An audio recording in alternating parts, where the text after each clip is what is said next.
విష్ణుం శశివర్ణం చతుర్భుజం ప్రసన్నవదనం ఛాయేత్ సర్వవిఘ్నోపశాంతయే. శ్రీరామచంద్రం శ్రితపారిజాతం సీతాముఖాంబోరుహచంచరీకः సమస్తకల్యాణగుణాభిరామः నిరంతరం మంగళమాతనూతు. హరి ఓం. పరమేశ్వర స్వరూపైన సభకి నమస్కారం. ఈ కాట్రావులపల్లి గ్రామం ఇది ఎక్కడా కూడా ఓ చిన్న గ్రామంలో జరుగుతున్నటువంటి సభలా నాకు అనిపించడం లేదు. ఏదో పెద్ద పెద్ద నగరాలకి ఊళ్ళకి వెళ్ళినప్పుడు జరిగే సభలు ఎట్లా ఉంటాయో అట్లా ఉంది. దీని చేత మీ అందరూ ఎంత ప్రేమాస్పదులై ఎంత భక్తి తత్పరులై ఇవాళ ఈ సభకి వచ్చారో నాకు అర్థం అవుతోంది. మనకి భగవంతుని యొక్క ఉపాసన చెయ్యడం అన్నది అత్యంత ప్రధానమైన విషయం. 84 లక్షల జీవరాశులలో మనుష్యుడిగా పుట్టడం అంత కష్టం. మనిషిగా పుడతాను అని సంకల్పం చేసుకుని పుట్టడం సాధ్యం కాదు. శంకరాచార్యుల వారు వివేక చూడామణి చేస్తూ ఒక మాట అంటారు, దుర్లభం త్రయమైవైతత్ ఈశ్వరానుగ్రహ హేతుకం మనుష్యత్వం ముముక్షత్వం మహాపురుష సంశ్రయ. భగవంతుని యొక్క అనుగ్రహము వలన మాత్రమే జరిగేటటువంటివి 3 ఉంటాయి. ఒకటి మనుష్యత్వం, మనిషిగా పుట్టడం. ముముక్షత్వం, నేను ఎవరు, మిగిలిన ప్రాణులకు నాకు ఉన్న తేడా ఏమిటి, నేను మనిషిగా పుట్టాను కాబట్టి ఇలా పుట్టిన కారణం చేత భగవంతుణ్ణి చేరుకోవడానికి నాకేమైనా తేలిక మార్గం ఉంటుందా అని తెలుసుకోగలగడం. తెలుసుకోవడానికి చేసేటటువంటి ప్రయత్నంలో ఒక దీపస్తంభం ఎట్లా ఉంటుందో అట్లా నిలబడి వెలుతురు చూపించి మార్గం చూపించి నడిపించగలిగినటువంటి గురువు దొరకడం. ఈ 3 జీవితంలో లభించడం చాలా కష్టమైనటువంటి విషయములు అంటారు. కొన్ని కోటాను కోట్ల జన్మలు ఎత్తిన తరువాత జీవుడు మనుష్య జన్మలోకి వస్తాడు. మనుష్య జన్మ మిగిలిన జన్మల కన్నా చాలా చాలా గొప్ప జన్మ. జంతువునాం నరజన్మ దుర్లభం అంటారు. కారణం, మిగిలిన ప్రాణులు పుట్టినప్పుడు భూమికి అడ్డంగా పుట్టి అడ్డంగా పెరుగుతాయి. ఒక కుక్క ఉందనుకోండి, భూమికి అడ్డంగా పుడుతుంది, అడ్డంగా పెరుగుతుంది. ఒక పిల్లి భూమికి అడ్డంగా పుడుతుంది, అడ్డంగా పెరుగుతుంది. కానీ ఒక్క మనిషి మాత్రం భూమికి అడ్డంగా పుట్టి నిలువుగా పెరుగుతాడు. భగవంతుడు అసలు మనిషి పుట్టి పెరగడంలోనే మనిషి జీవించవలసినటువంటి విధానాన్ని తెలియచేస్తాడు.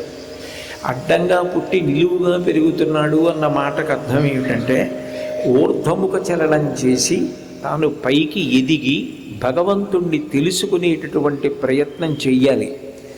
మిగిలిన ప్రాణులు ఎన్ని ఉన్నా వాటికి భగవంతుణ్ణి చేరుకునే అదృష్టం కానీ భగవంతుడి గురించి చింతన చేసే అవకాశం కానీ ఉండదు. కానీ మనుష్య ప్రాణికి భగవంతుడు 3టిని ప్రధానంగా ఇచ్చాడు. ఒకటి వాక్కు. మాట మిగిలిన ఏ ప్రాణులకు లేదు. ఏ ఒక్క ప్రాణి కూడా నేను మాట్లాడగలను అని అనలేదు. మాట మాట్లాడగలిగినటువంటి సమర్థత ఒక్క మనుష్య ప్రాణికే ఉంది. రెండవది నవ్వడం. నవ్వగలగడం మనిషికి మాత్రమే ఉన్నది. మూడవది గురువుని ఆశ్రయించి గురువుగారు చెప్పిన మాటల యందు తిరుగులేని విశ్వాసం ఉంచుకొని ప్రవర్తించడం. దానికే శ్రద్ధ అని పిలుస్తారు.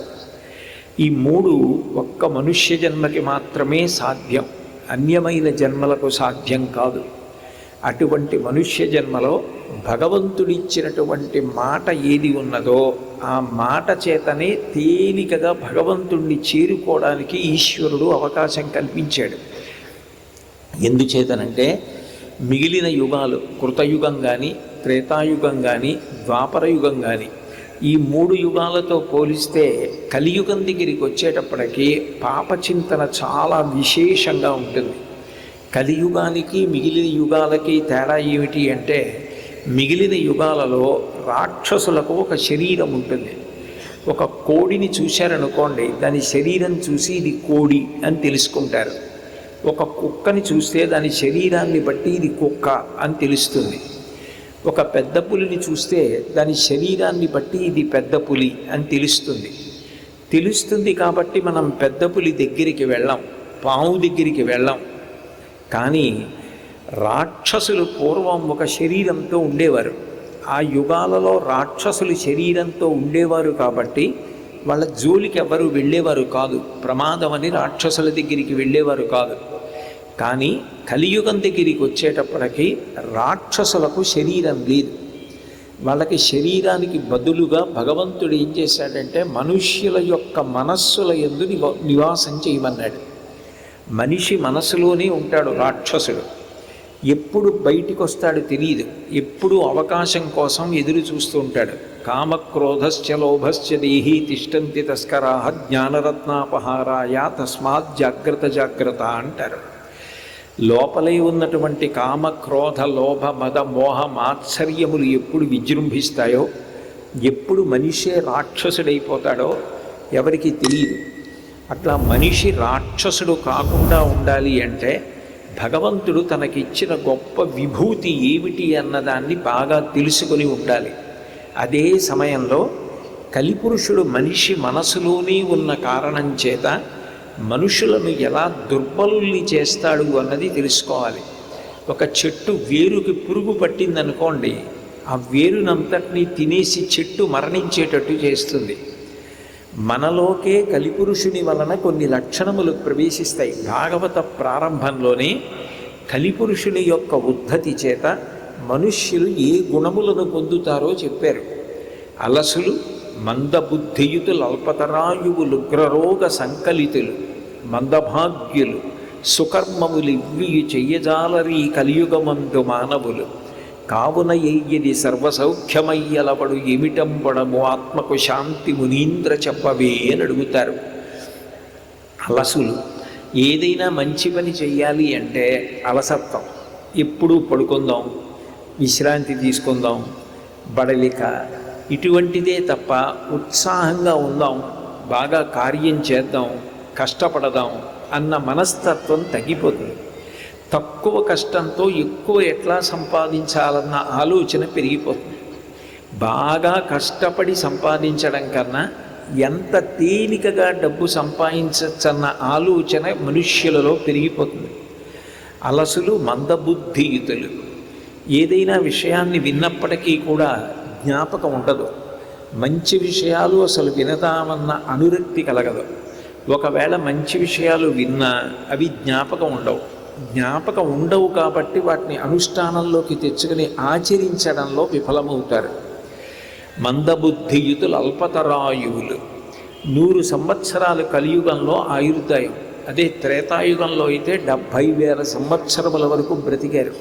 దశరథ మహారాజు గారికి 60,000 సంవత్సరముల వయస్సులో సంతానం కలిగింది.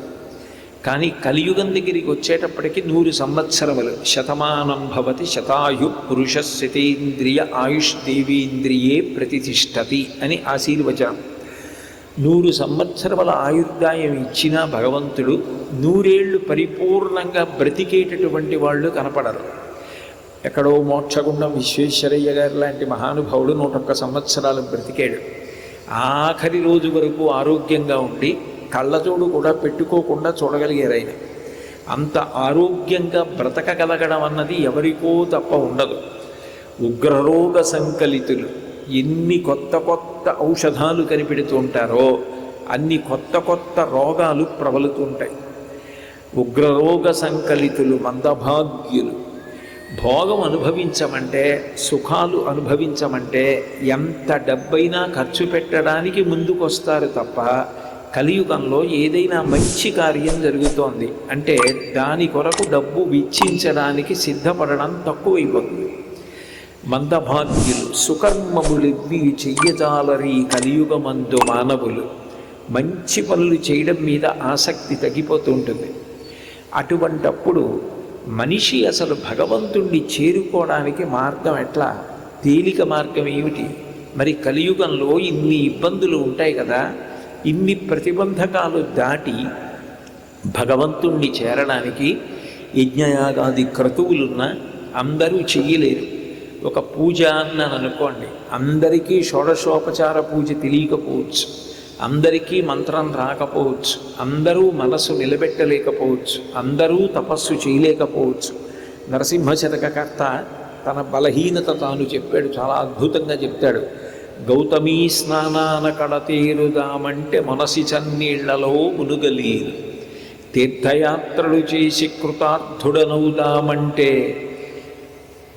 అలసి నేమంబునే నడుపలేను, దాన ధర్మాదుల సద్గతి చెందుదమంటే ఘనముగా నా వద్ద ధనము లేదు, తపమాచరించి కృతార్థుడనవుదామంటే నిమిషమైన మనసు నిలుపలేను, కష్టముల పూర్వ నా చేత కాదు, స్మరణ చేసెద నాయధాశక్తి కొలది భూషణ వికాస శ్రీధర్మపుర నివాస దుష్ట సంహార నరసింహ దురిత దూర అంటాడు. ఇప్పుడు మార్గశిర మాసం, మార్గశిర మాసం చాలా చాలా గొప్ప మాసం. చాంద్రమానంలో మార్గశిర మాసం స్వయంగా విష్ణు స్వరూపం. మాసానాం మార్గశీర్షోహం అంటాడు భగవద్గీతలో. అంత గొప్ప నెల. ఇంత గొప్ప నెల అయినప్పటికీ తెల్లవారుజామున లేవడం కానీ నదీ స్నానం చేయడం కానీ అంత తేలిక విషయాలు కాదు. ఎందుకంటే చల్లటి నీళ్లలో స్నానం చెయ్యడం అంత కష్టంగా ఉంటుంది. కాబట్టి గౌతమీ స్నానాన కడతేరుదామంటే మనసి చన్నీళ్లలో మునుగలేను, తీర్థయాత్రలు చేసి కృతార్థుడనవుదామంటే బడలి నేమంబునే నడుపలేను. తీర్థయాత్రలు చేద్దామా అంటే నియమాలు పాటించలేము. పోనీ దాన ధర్మాదుల సద్గతి చెందుదమన్న ఘనముగా నా వద్ద ధనము లేదు. దాన ధర్మాలు చేద్దామంటే ఘనంగా నా దగ్గర డబ్బు లేదు. తపమాచరించి కృతార్థుడనవుదామంటే నిమిషమైన మనస్సు నిలుపలేను. పోనీ తపస్సు చేద్దామంటే మనసు నిలబెట్టడం అసలు సాధ్యం కాదు. మరి ఎట్లా తరించడం అంటే కలియుగంలో భగవంతుడిచ్చిన గొప్ప వరం ఏమిటంటే నామస్మరణ ధన్యోపాయం నహి పశ్యామో భవతరణే. భగవంతుడు ఏ వాక్కు మనుష్యుడికి ఇచ్చాడో, ఏ మాట్లాడగలిగినటువంటి శక్తిని ఇచ్చాడో ఆ మాట చేత తరించిపోతాడు. కానీ ఇక్కడ మీరు ఒక్క విషయం జ్ఞాపకం పెట్టుకోవాలి. ఒక రోజు 24 గంటలు, 24 గంటల్లో మీరు మాట్లాడితే ఖర్చు పెట్టవలసినటువంటి అవసరాన్ని భగవంతుడు విధించలేదు. నువ్వు మాటలు మాట్లాడితే ఇంత ఖర్చు అయిపోతుంది అని నియమం పెట్టలేదు. మీరు బయటికి కూడా మాట్లాడక్కర్లేదు, లోపల భగవన్నామం చేసుకోవచ్చు. కానీ మీరు పరిశీలించండి, నేను మీ వంటి పుణ్యాత్ముల గురించి మాట్లాడటం లేదు, నా వంటి వాడి గురించి మాట్లాడుతున్నాను. 24 గంటల్లో భగవంతుడి నామం మనం ఎంతసేపు పలుకుతాం, మంచి మాటలు ఎన్ని మాట్లాడతాం, భగవంతుడి గురించి మాట్లాడేవి ఎన్ని ఉంటాయి. అసూయాద్వేషాలతోటి ఎంతసేపు వాడు తక్కువ నేను ఎక్కువ, వాడు పాడైపోయినా పర్వాలేదు నేను బాగుండాలి, ఇట్లాంటి మాటలు ఎన్ని మాట్లాడుతుంటాం. అంటే భగవంతుడు నిజానికి ఏది వరంగా ఇచ్చాడో, దేని చేత తరించమని చెప్పాడో దాని చేతనే మనిషి పతనం అయిపోతూ ఉంటాడు. నిజానికి వాక్కుని సద్వినియోగం చేసుకుంటే నువ్వు నా గురించి కలియుగంలో పెద్ద తపస్సు చెయ్యక్కర్లేదు, నువ్వు పెద్ద పెద్ద తీర్థయాత్రలు చెయ్యక్కర్లేదు, యజ్ఞయాగాది క్రతువులు చెయ్యక్కర్లేదు. నేనిచ్చినటువంటి మాట నువ్వు సక్రమంగా వినియోగించుకోగలిగితే, నువ్వు నా నామం పలకగలిగితే, భగవంతుని యొక్క నామమును చెప్పగలిగితే అదొక్కటి చాలు, నువ్వు తరించిపోయేటట్టు నేను చేస్తాను. ఎందుకనంటే నామము పలికితే నామి ప్రతిస్పందిస్తాడు. ఇప్పుడు నేను ఇక్కడ మాట్లాడుతుండగా ఎవరో స్టేజ్ పక్కన కోటేశ్వరరావు గారు అని గట్టిగా అరిచారనుకోండి, నేను వెంటనే అటు తిరిగి చూస్తాను ఎవరో నన్ను పిలిచారని. నామము అంటే పేరు పెట్టి పిలిచినప్పుడు అది ఎవరి పేరో వాళ్ళు అటు తిరిగి చూస్తారు. భగవంతుడి యొక్క నామము కూడా అంతే. భగవంతుడు మన వైపు తిరిగి చూడడానికి తేలిక మార్గం ఏది అంటే భగవంతుని యొక్క నామమును పలకడం. నామయోగి అంటారు. ఎప్పుడూ భగవంతుని యొక్క నామం మనసులో తిరుగుతూ ఉండడం. పౌనఃపుణ్యం విష్ణునామ్నాంచ పాఠ అంటారు చంద్రశేఖరేంద్ర సరస్వతి మహాస్వామి వారి గురించి చెప్తూ. ఆయన ఎప్పుడు రాత్రి పగలు విష్ణు సహస్రనామ స్తోత్రాన్ని మనసులో అలా చెప్తూనే ఉండేవారు. అలా ఎవరైతే భగవంతుని యొక్క నామమును పలుకుతూ ఉంటాడో అటువంటి వాడు భగవంతుణ్ణి చేరుకుంటాడు. అయితే అది గొప్ప విషయమే, కానీ నిజానికి అట్లా భగవంతుని యొక్క నామం చెప్పడానికి మనకు అనురక్తి ఏర్పడుతోందా? అట్లా భగవంతుని నామం చెప్పగలుగుతున్నామా? ప్రతిరోజు కనీసం ఒక్క 10 నిమిషాలు, 23 గంటల 50 నిమిషములు నేను వాడుకున్నా 10 నిమిషాలు నా జీవుడి కోసం నేను వాడుకుంటాను. స్వార్థం అన్న మాటకు అర్థం ఏమిటి? తన గురించి ఆలోచించుకోవడం. నిజమైన స్వార్థం అంటే ఏమిటి? తన జీవుడి గురించి ఆలోచించడం. ఇంట్లో భార్య, 2 పిల్లలు, తను ఉన్నారనుకోండి, తల్లి తండ్రి, 6 కాదు ఇంట్లో ఉన్నది, 7వ వాడు ఒకడు ఉన్నాడు, లోపల ఉన్న జీవుడు. ఈ శరీరం పడిపోయిన తరువాత మళ్ళీ ఈ జీవుడు ఇంకో శరీరంలో కడతాడు. వాసాంసి జీర్ణాన్ని యథా విహాయ నవాని గృహ్ణాతి నరోపరాణి తదా శరీరాన్ని విహాయ జీర్ణాన్ అన్యాని సంయాతి నవాని దేహి అంటాడు గీతాచార్యుడు. జీర్ణమైపోయి చిరిగిపోయిన వస్త్రాన్ని వదిలిపెట్టి కొత్త వస్త్రాన్ని తొడుక్కున్నట్టుగా జీవుడు ఈ శరీరం వృద్ధాప్యం వచ్చి సంధిబంధములు సడలిపోతే దీన్ని విడిచిపెట్టేసి కొత్త శరీరంలోకి విడిపోతాడు. మళ్ళీ అక్కడ భార్య ఉంటుంది, అక్కడ పిల్లలు ఉంటారు, అక్కడ సుఖపడాలన్న కోరిక ఉంటుంది ఆ శరీరానికి.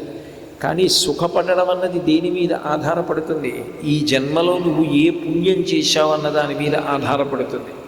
ఈ జన్మలో చేసిన పుణ్యం ఏదీ లేకుండా ఉత్తరోత్తర జన్మలలో నేను సుఖపడాలనుకుంటే భగవంతుడు ఎట్లా అనుగ్రహిస్తాడు? అనుగ్రహించడం సాధ్యం కాదు. చేసుకున్న వారికి చేసుకున్నంత మహదేవ అంటారు. ఎవరు ఎంత పుణ్యం చేశాడో దానిని బట్టి సుఖం, ఎవడెంత పాపం చేశాడో దాన్ని బట్టి దుఃఖం. కాబట్టి ప్రయత్నపూర్వకంగా మనం పుణ్యం చేస్తే అది మనకి సుఖాన్ని ఇస్తుంది. భగవంతుడి నామం పలకడం చాలా తేలిక. భగవంతుని యొక్క నామం పలకడానికి ఏ పెట్టుబడి అక్కర్లేదు. నోరిచ్చాడు కాబట్టి చక్కగా ప్రతిరోజు కనీసం ఒక్క 10 నిమిషాలు అభ్యాసయోగీనతతో మామిచ్చాప్తుం ధనంజయ అంటాడు కృష్ణుడు. అభ్యాసం రోజు చేస్తే అది పెరుగుతుంది. నేను 10 నిమిషాలు భగవంతుని యొక్క నామం పలుకుతాను. ఆ కాలంలో నేను ఏ ఇతర విషయాలు పెట్టుకోను అని నియమం పెట్టుకోకపోతే ఎన్ని రోజులు గడిచిపోనివ్వండి, ఎన్ని సంవత్సరాలు గడిచిపోనివ్వండి, 24 గంటలలో ఎవరికి వారు జాగ్రత్తగా పరిశీలించుకుంటే భగవంతుడు అంత తేలికగా మాట్లాడటానికి నోరు ఇచ్చిన సద్వినియోగం కాకుండా దుర్వినియోగం అయిపోయి పాపాన్ని మూట కట్టుకుంటాడు తప్ప పుణ్యాన్ని సముపార్జించుకోడు. అందుకే రామదాసు గారు రామచంద్రమూర్తి మీద దాశరథీ శతకం చేస్తూ, నేను రామ నీ నామము చెప్పడం కాదు, నువ్వు నా చేత చెప్పించు అన్నారు. హరునకు అవ్విభీషణునక అద్రిజకున్ తిరుమంత్రరాజమై కరికి నహల్యకున్ ద్రుపద కన్యకు నార్తి హరించు చుట్టమై బరగిన ఎట్టిని పతితపావన నామము నాదు జిహ్వపై నిరంతరము నటింపచేయుమి కదా శరథి కరుణాపయోనిధి అన్నారు. అది పతితపావన నామం, ఒక్క ఒత్తు కూడా ఉండదు. రామ అత్యంత తేలికైన నామం, శివ అత్యంత తేలికైన నామం, ఒత్తు కూడా ఉండదు. ఆ నామమును పలికిన కారణం చేత పాపదాహకత్వం. మనం ఇల్లు పొద్దున్న తుడుచుకుంటాం, సాయంకాలం తుడుచుకుంటాం. ఇంట్లో తుక్కు పడనివ్వండి పడకపోనివ్వండి, ఇల్లు మాత్రం 2 పూట్ల తుడుచుకుంటాం. ఎందుకు తుడుచుకుంటాం అంటే ఇల్లు శుభ్రంగా ఉండడం కోసం.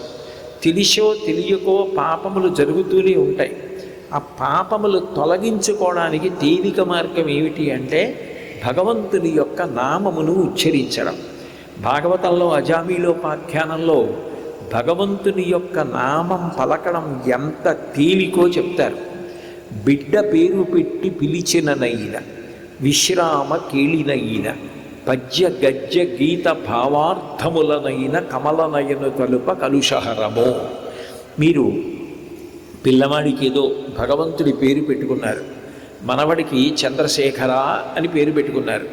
మీరు నోరారా వాడిని చంద్రశేఖర చంద్రశేఖర చంద్రశేఖర అని పిలుస్తున్నారు.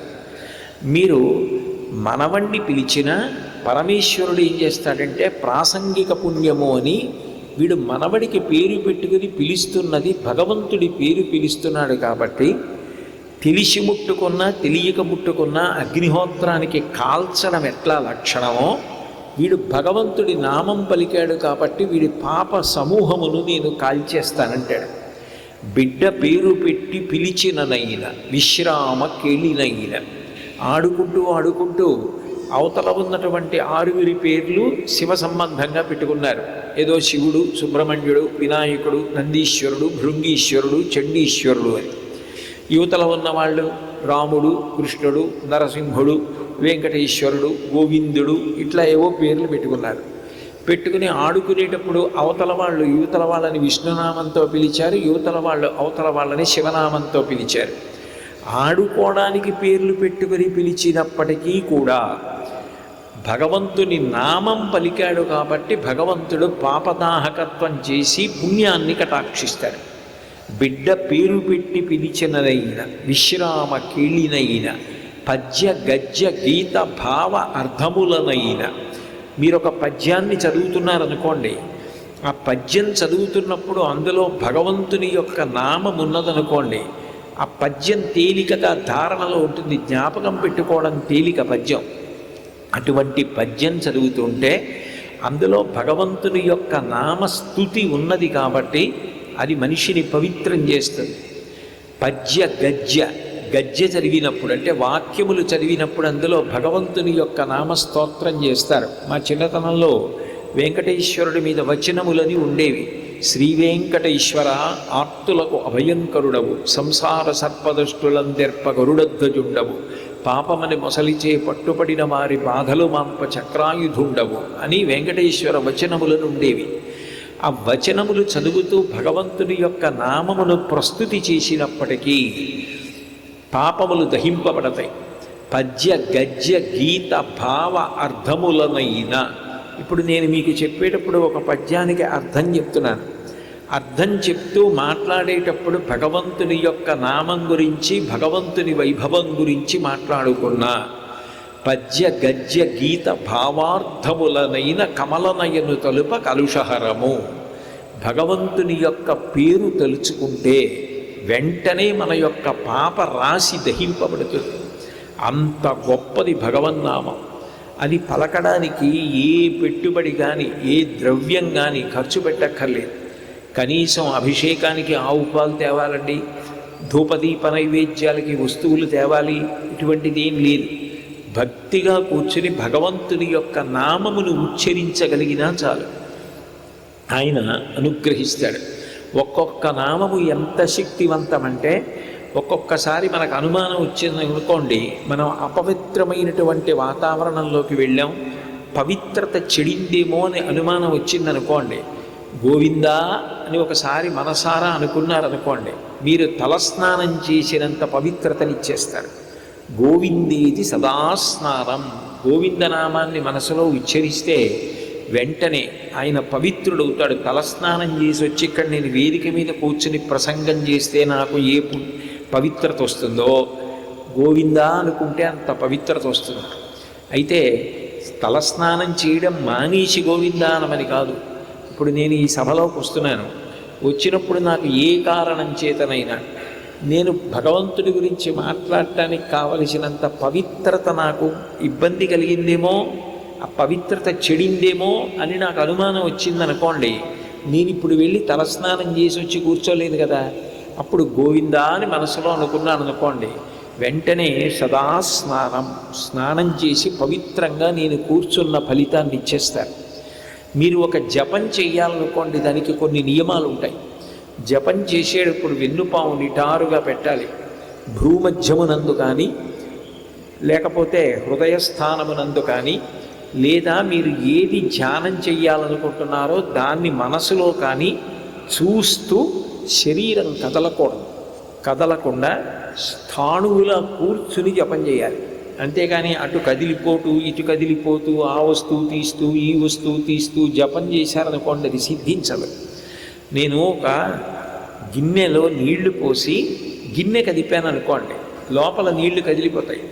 శరీరం కదిలిపోయిందనుకోండి, నేను పూజలో కూర్చుని జపం చేస్తూ నేను ఆ అగరవత్తు తీసి ఈ దీపం ఒత్తేసి అవి చేస్తున్నాను అనుకోండి, మనసు ఆ ఒత్తి మీదకి అగరత్తు మీదకి పోతుంది తప్ప నేను ఎవరిని ఉద్దేశించి జపం చేస్తున్నానో వాళ్ళ మీద నిలబడదు. గిన్నె కదిలితే గిన్నెలో నీళ్లు కదిలినట్టు మనిషి కదిలిపోతుంటే మనసు కదిలిపోతుంది. కదిలిపోకుండా నిలబడి చెయ్యవలసినటువంటి విషయాలు ఏముంటాయో అటువంటి వాటి యందు కూర్చున్నప్పుడు మనిషి స్థిరంగా కూర్చోవాలి. ఆసనంలో కదలకుండా కూర్చుని జపం చేయాలి. హోమం చేస్తున్నారనుకోండి, మంత్రంలో ఏ మాట వచ్చినప్పుడు వెంటనే ఆజ్యం కానీ సమిధ కానీ హవిస్సు కానీ ఆ 3 వేస్తారు. వేసినప్పుడు ఏ మంత్రంలో ఏ మాట వచ్చినప్పుడు వేయాలో తెలిసి ఉండాలి. స్వాహ అంటారా, స్వాహ అన్నప్పుడు వెంటనే వేయాలి. స్వాహ అన్నప్పుడు వెంటనే వేయకపోతే దేవతల్ని మీరు మంత్రం పెట్టి పిలిచిన వాళ్ళు రిక్తహస్తంతో వెళ్ళిపోవలసి వస్తుంది. అందుకని తెలిసి ఉండాలి. హోమం చేస్తే పూజ చేస్తున్నారనుకోండి, ఉపచారం తెలిసి ఉండాలి. మీరు 5 ఉపచారాలు చేద్దాం అనుకుంటున్నారా, 16 ఉపచారాలు చేద్దాం అనుకుంటున్నారా, ఇవాళ మీరు ఎన్ని ఉపచారాలతో పూజ చేద్దాం అనుకుంటున్నారు, ఆ ఉపచారాలకి తగినటువంటి వస్తువులు మీ దగ్గర ఉన్నాయా, లేకపోతే వాటిని మనసుతో ఎట్లా పూర్ణ చెయ్యాలి, ఈ విషయాల గురించి అవగాహన ఉండాలి. అట్లా అవగాహన లేదనుకోండి, మీరు పూజ సక్రమంగా చేయలేరు. మనసు నిలబెట్టాలి. వీటన్నిటికీ కూడా నియమాలు ఉంటాయి. మీరు ఎట్లా పడితే అట్లా చేయడం సాధ్యం కాదు. కానీ మీరు భగవంతుని యొక్క నామం చెప్దామనుకున్నారనుకోండి, మీకు ఏ నియమం లేదు. సర్వసాధారణంగా మంచం మీద కూర్చుని కానీ మంచం మీద పడుకుని కానీ పవిత్రమైనటువంటి పనులు ఏవి చెయ్యరు. అది మనకి సంప్రదాయం. ఎందుకంటే మంచం అనేటటువంటిది పడుకోవడానికి, రోగం వచ్చినప్పుడు విశ్రాంతి తీసుకోవడానికి స్థానం కాబట్టి, అది తమోగుణ సంబంధం కాబట్టి మంచం మీద కూర్చొని పవిత్ర కర్మలు చెయ్యరు. పూజామందిరంలో చేసిన కర్మ భోజనం గదిలో చెయ్యరు కదా, ఎక్కడ చేసేది అక్కడ చేస్తారు. కానీ మంచం మీద పడుకుని నిద్రపోతుండగా పీడకల వచ్చినా కూడా వెంటనే మంచం మీద పడుకున్నవాడు మంచం మీదే పడుకొని దుస్వప్నే స్మర గోవిందం గోవిందా అన్నాడు అనుకోండి, దుస్వప్న ఫలితం పోతుంది. అంటే భగవంతుని యొక్క నామము పలకడానికి మాత్రం నిజానికి ఏ విధమైనటువంటి అడ్డంకులు ఉండవు. కూలిన చోట, కొట్టబడి కుందిన చోట, మహా ఆర్తులై తూలిన చోట, మహాజ్వరాదులను ప్రేలిన చోట, విష్ణు భవదూరిని పేర్కొనిరేని అక్కాలుని యాతనా వితతి పూనరుకానరు దుఃఖభావముల్. సాధన చేయగా చేయగా చేయగా చేయగా చేయగా మీకుగా పరీక్ష తెలిసిపోతుంది. కూలిన చోట, నేను అలా విడుతూ విడుతూ ఏదో తన్నుకు పడిపోతున్నాను అనుకోండి, పడిపోయే ముందు నేను శివ శివ అనో రామరామ అనో అనగలిగాను అనుకోండి, అప్పుడు కూడా భగవన్నామం పలకచ్చు. ఇప్పుడు ఇలా పలకకూడదు అని నియమం ఏముండదు. కూలిన చోట, కొట్టబడి కుందిన చోట. నేను మనిషిని పొడుగనుకోండి, ఒక ఇంట్లో గడప కొంచెం కిందకుందనుకోండి, ఏదో ఊరు వెళ్ళిన ఉపన్యాసాలకి, ఆ ఇల్లు నాకు కొత్త, గడప కిందకుంది, మా ఇంట్లో అలవాటైపోయి పొద్దున నిద్ర కళ్ళతో వెడుతూ ఆ గడప తల మీద కొట్టుకుని కింద పడ్డాను అనుకోండి, శివ శివ అనో రామరామ అన్నాను అనుకోండి, అప్పుడు కూడా భగవత్ రక్షణ ఉంటుంది. అందుకని కూలిన చోట, కొట్టబడి కుండిన చోట, మహాజ్వరాదులను ప్రేలిన చోట. చాలా జ్వరం వచ్చిందనుకోండి, అంత జ్వరం వచ్చినప్పుడు ఆ జ్వరంతో పడుకుని కూడా భగవన్నామని చెప్పచ్చు. ఏ విధమైనటువంటి అభ్యంతరం ఉండదు. నాకు ఆ మధ్య హైదరాబాద్లో 2 మోకాళ్ళు ఆపరేషన్ చేయించుకోవాల్సి వచ్చింది. కొన్ని వేల గంటలు నేల మీద కూర్చొని బాసం పెట్టేసుకొని ప్రవచనాలు చేసి మోకాళ్ళు 2 అరిగిపోయి నడవడం కూడా కష్టమైపోయింది. అయిపోతే 2 మోకాళ్ళు ఆపరేషన్ చేస్తే మంచిది అన్నారు. 2 మోకాళ్ళు ఆపరేషన్ చేశారు.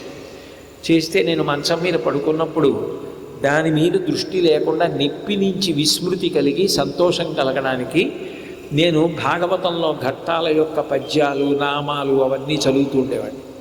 చదువుతూ పడుకునేవాడిని. పడుకుంటే నాకు తెలియకుండానే నాకు ఏదో గొప్ప విశ్రాంతిగా అనిపించేది. అప్పుడు అలా మీరు స్నానం చేయలేరు కదా, అప్పుడు రక్తపు మరకలు ఉన్నాయి కదా, కట్లు కట్టున్నారు కదా, మీరు పడుకుని ఉండగా చెప్పచ్చా? ఆ నియమమేం లేదు. భగవంతుని యొక్క నామం అప్పుడు కూడా చెప్పుకోవచ్చు. మహాజ్వరాదులను ప్రీలిన చోట అప్పై దీక్షితుల వారని ఆయనైతే అంత కష్టంలో కూడా తన మనసు భగవంతుడి నామం చెప్తుందా చెప్పదా పరిశీలించుకోవడానికి ఆయన ఒక గంట సేపు పిచ్చెక్కేటటువంటి లేహ్యం తిన్నారు. తిని తన శిష్యుల్ని పిలిచి, నేను ఒక గదిలో ఉంటాను, తలుపులు వేసేసేయండి, మీరు కిటికీల దగ్గర నిలబడి ఆ గంట సేపు పిచ్చిలో నేను ఏం మాట్లాడతానో వ్రాయండి అని చెప్పారు. ఒక గంట సేపు ఆయనకి పిచ్చెక్కి గంట తర్వాత తగ్గిపోయింది ఆ లేహ్యం తిన్న కారణం చేత. ఆ గంట సేపు ఆయన పరమశివుడి మీద గొప్ప స్తోత్రం చెప్పారు పిచ్చిలో. పిచ్చిలో చెప్పిన స్తోత్రం కాబట్టి ఆ శతకం పేరు ఉన్మత్త శతకం. పిచ్చిలో చెప్పిన శతకం, అటువంటి శతకం లోకంలో ఎక్కడా ఉండదు. అంత గొప్ప స్తుతి చేశారు ఆయన. అంటే మనసు భగవంతుణ్ణి అంత గొప్పగా పట్టుకుందనమాట. అప్పుడు కూడా పట్టుకోగలిగినటువంటి సాధన తప్ప ఇప్పుడు నేను చెప్పలేనన్న స్థితి ఉండదు. మహాజ్వరాదులను ప్రేలిన చోట, ఆర్తులై తూలిన చోట, చాలా కష్టంలో ఉండి తూలిపడిపోతున్నంత స్థితిలో ఉన్నాడు. అప్పుడు కూడా భగవంతుడి యొక్క నామం చెప్పచ్చు. ఆర్తులై తూలిన చోట విష్ణు భవదూరుని పేర్కొని రేని ఆ కాలుని యాతనా వితతి పూనరుకానరు దుఃఖభావముల్. భగవంతుని యొక్క నామం పలకగానే పెద్ద మంట వేశాననుకోండి, నేను తెలిసో తెలియకో అక్కడ ఆ డొంకలో ఓ కట్లపాము పడుకుని ఉందనుకోండి, నేను అక్కడ మంట పెట్టగానే, మంట వెలగగానే ఆ పాము జరజరా పాక్కుంటూ భయపడి దూరంగా పారిపోతుంది. ఒక పాము మంట చూస్తే ఎలా పారిపోతుందో భగవంతుని యొక్క నామం వినగానే యమభటులు అలా వెళ్ళిపోతారు. యమభటులకి భగవంతుని యొక్క నామం అంత భక్తి, వాళ్ళకి భయం కాదు. భగవంతుని యొక్క నామం పలికితే యమధర్మరాజు గారు చెప్పిన నియమం ఏమిటంటే, యమదూతలు వచ్చి పాశం వేసే సమయంలో ఎవరైనా భగవన్నామం పలికితే మీరు పాశం వేయవద్దు. వాళ్ళ అరికాళ్ళకి పట్టి ఉన్న ధూళి ఒక చిగురుటాకులో పట్టుకుని తీసుకురండి, నేను తల మీద చల్లుకుని మీ తల మీద చల్లుతాను. భగవంతుని నామం పలకడం అంత గొప్ప విషయం. విష్ణు భవదూరుని పేర్కొని రేని ఆ కాలుని యాతనా వితతి పూనరు కానరు దుఃఖభావముల్. భగవంతుని యొక్క నామం పలకడం అంత గొప్ప విశేషం. అందుకే మీరు చూడండి, యజ్ఞం కానీ, యాగం కానీ, పూజ కానీ, వివాహం కానీ ఇట్లాంటివి వచ్చినప్పుడు ఏదైనా అశుభం గురించి తెలిసిందనుకోండి, అక్కడతో ఆపేసి లేచిపోతారు పీట్ల మించి, రక్షాబంధనం లేకపోతే. కానీ భగవంతుని యొక్క నామం పలకడానికి ఏ అడ్డు ఉండదు. నిజానికి ద్రౌపదీదేవి కురుసభలో ఆవిడ్ని వస్త్రాపహరణం చేస్తున్నప్పుడు ఆవిడ ఏకవస్త్ర రజస్వలా దోషంతో ఉంది. అటువంటప్పుడు ఆవిడికి వస్త్రాపహరణం జరుగుతుంటే ఆవిడ భగవన్నామం పలికి కృష్ణ పరమాత్మని పిలిచింది. ఇప్పుడు నువ్వు రజస్వలా దోషంతో ఉన్నావు, నువ్వు భగవంతుడి పేరు పలకకూడదన్నాడు ఆ కృష్ణుడు. వెంటనే వచ్చి రక్షించాడు. గజేంద్రుణ్ణి మొసలి కాలు పట్టుకుంది, ఇక ప్రాణం పోయేటటువంటి స్థితి, లోపలికి మొసలి లాగేస్తోంది. ఒడ్డెక్కితే బతుకుతానని ఒడ్డెక్కడానికి ఏనుగు ప్రయత్నిస్తోంది. ఇక ఆయనకి బ్రతికే అవకాశం లేదు. మొసలి బలం పెరిగిపోయింది, ఏనుగు బలం క్షీణించిపోయింది. ఆ ఏనుగుని లాగేస్తోంది మొసలి. అప్పుడు భగవంతుడి పేరు పలికాడు. అది కూడా ఫలానా పేరుని కూడా చెప్పలేదు, భగవంతుని యొక్క గుణములు చెప్పి రమ్మన్నాడు. తస్మై నమః పరేశాయ బ్రహ్మణే అనంతశక్తయే రూపయోరురూపాయ నమ ఆశ్చర్యకర్మణే నమః శాంతాయ ఘోరాయ మూఢాయ గుణధర్మిణే నిర్విశేషాయ సామ్యాయ నమో జ్ఞానఘనాయ చ క్షేత్రజ్ఞాయ నమస్తుభ్యం మహాధ్యక్ష సాక్షిణే పురుషాయ ఆత్మమూలాయ మూల ప్రకృతయే నమః సోహం విశ్వసృజం విశ్వమవిశ్వం విశ్వవేదసం విశ్వాత్మానం పరం బ్రహ్మ ప్రణతోస్మి పరమం పదం యోగరంధితకర్మాణో హృదియోగ విభావతే యోగినోయం ప్రపశ్యంతి యోగీశం తం నతో స్మృహం నమో నమస్తే కిల కారణాయ నిష్కారణాయ అద్భుత కారణాయ సర్వాగమాన్నాయ మహార్ణవాయ నమోపవర్గాయ పరాయణాయ అన్నాడు వ్యాసుల వారు సంస్కృత భాగవతంలో రాసిన శ్లోకాలు. దాన్ని తెలుగులోకి యథాతథంగా అనువాదం చేశారు పోతన గారు. ఎవ్వని చేయి జనించు జగమెవ్వని లోపల నుండు లీనమై ఎవ్వని ఎందుడిందు పరమేశ్వరుడెవ్వడు మూల కారణంబెవ్వడనాది మధ్యలయుడెవ్వడు సర్వము తనయైన వాడెవ్వడు వాని ఆత్మభౌ ఈశ్వరునే శరణంబు వేడెదన్నన్నాడు. అంటే వెంటనే భగవంతుడు తనని తాను మరిచిపోయి పరిగెత్తుకొచ్చాడు. అలా వైకుంఠపురంబులో నగరిలో ఆమూల సౌధంబుదాపలమందారవనంతరామృత సరప్రాతేందు కాంతోపలోత్పల పర్యంకరమా వినోది యగువాపన్న ప్రసన్నుండు విహ్వల నాగేంద్రము పాహీ పాహీ అన కుయ్యాళించి సౌరంభి అయి పరిగెత్తుకొచ్చాడు. ఆ రోజున విష్ణుమూర్తి లక్ష్మీదేవి యొక్క పవిట కొంగు పట్టుకుని ఆడుకుంటున్నవాడు కొంగు కూడా విడిచిపెట్టకుండా అట్లాగే పట్టుకుని పరిగెత్తుకుంటూ వచ్చాడు.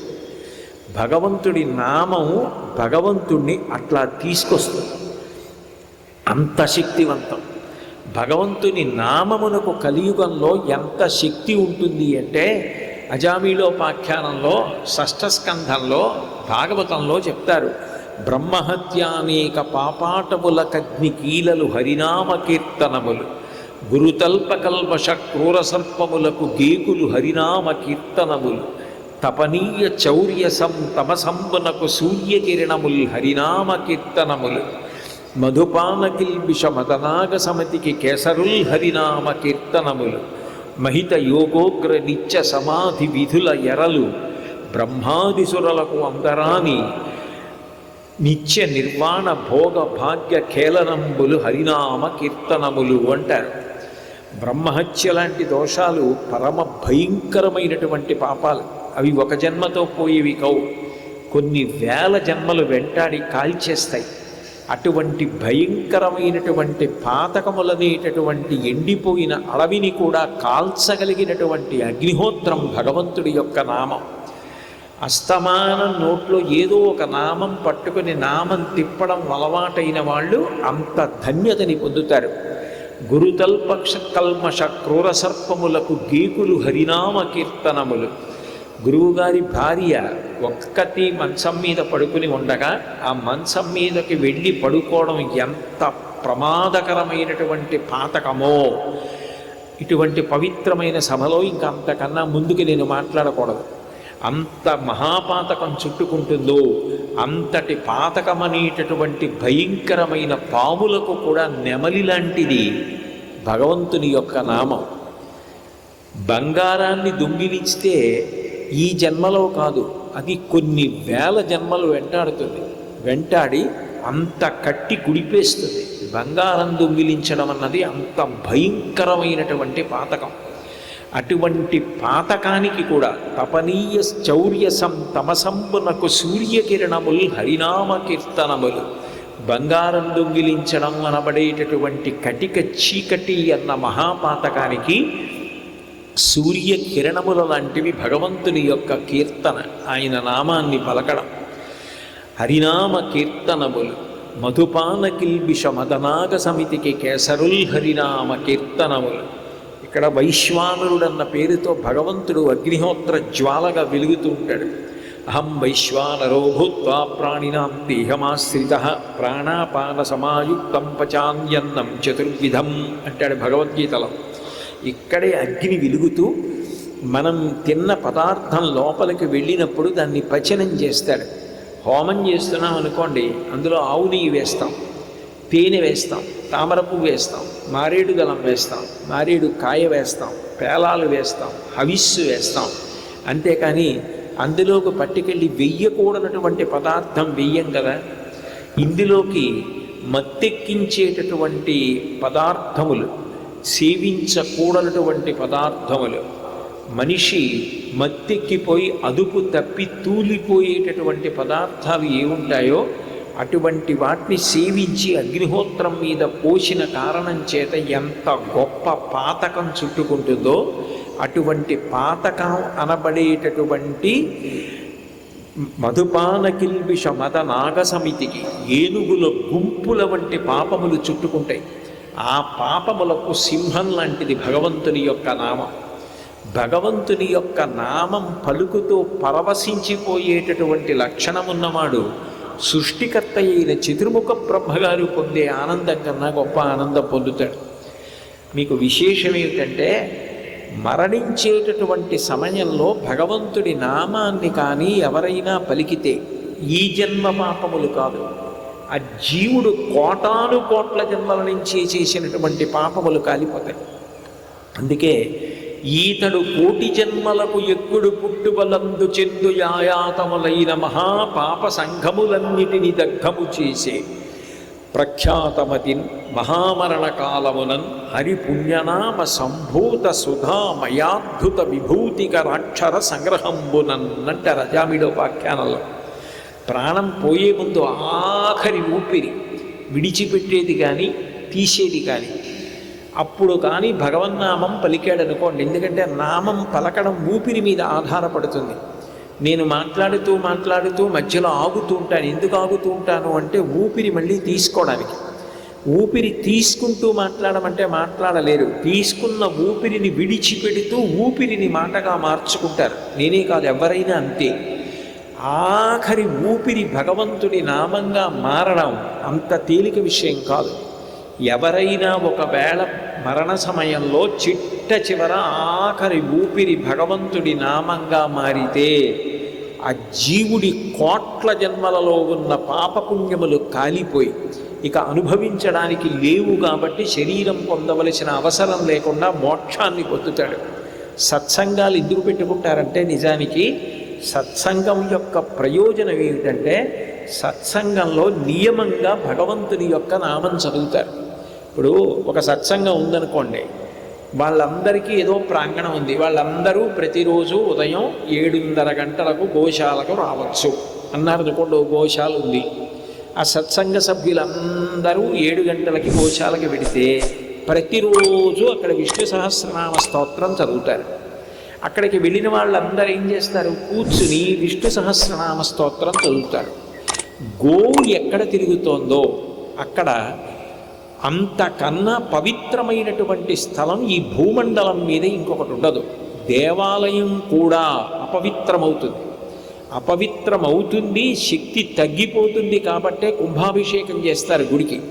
గోశాలకు కుంభాభిషేకం లేదు.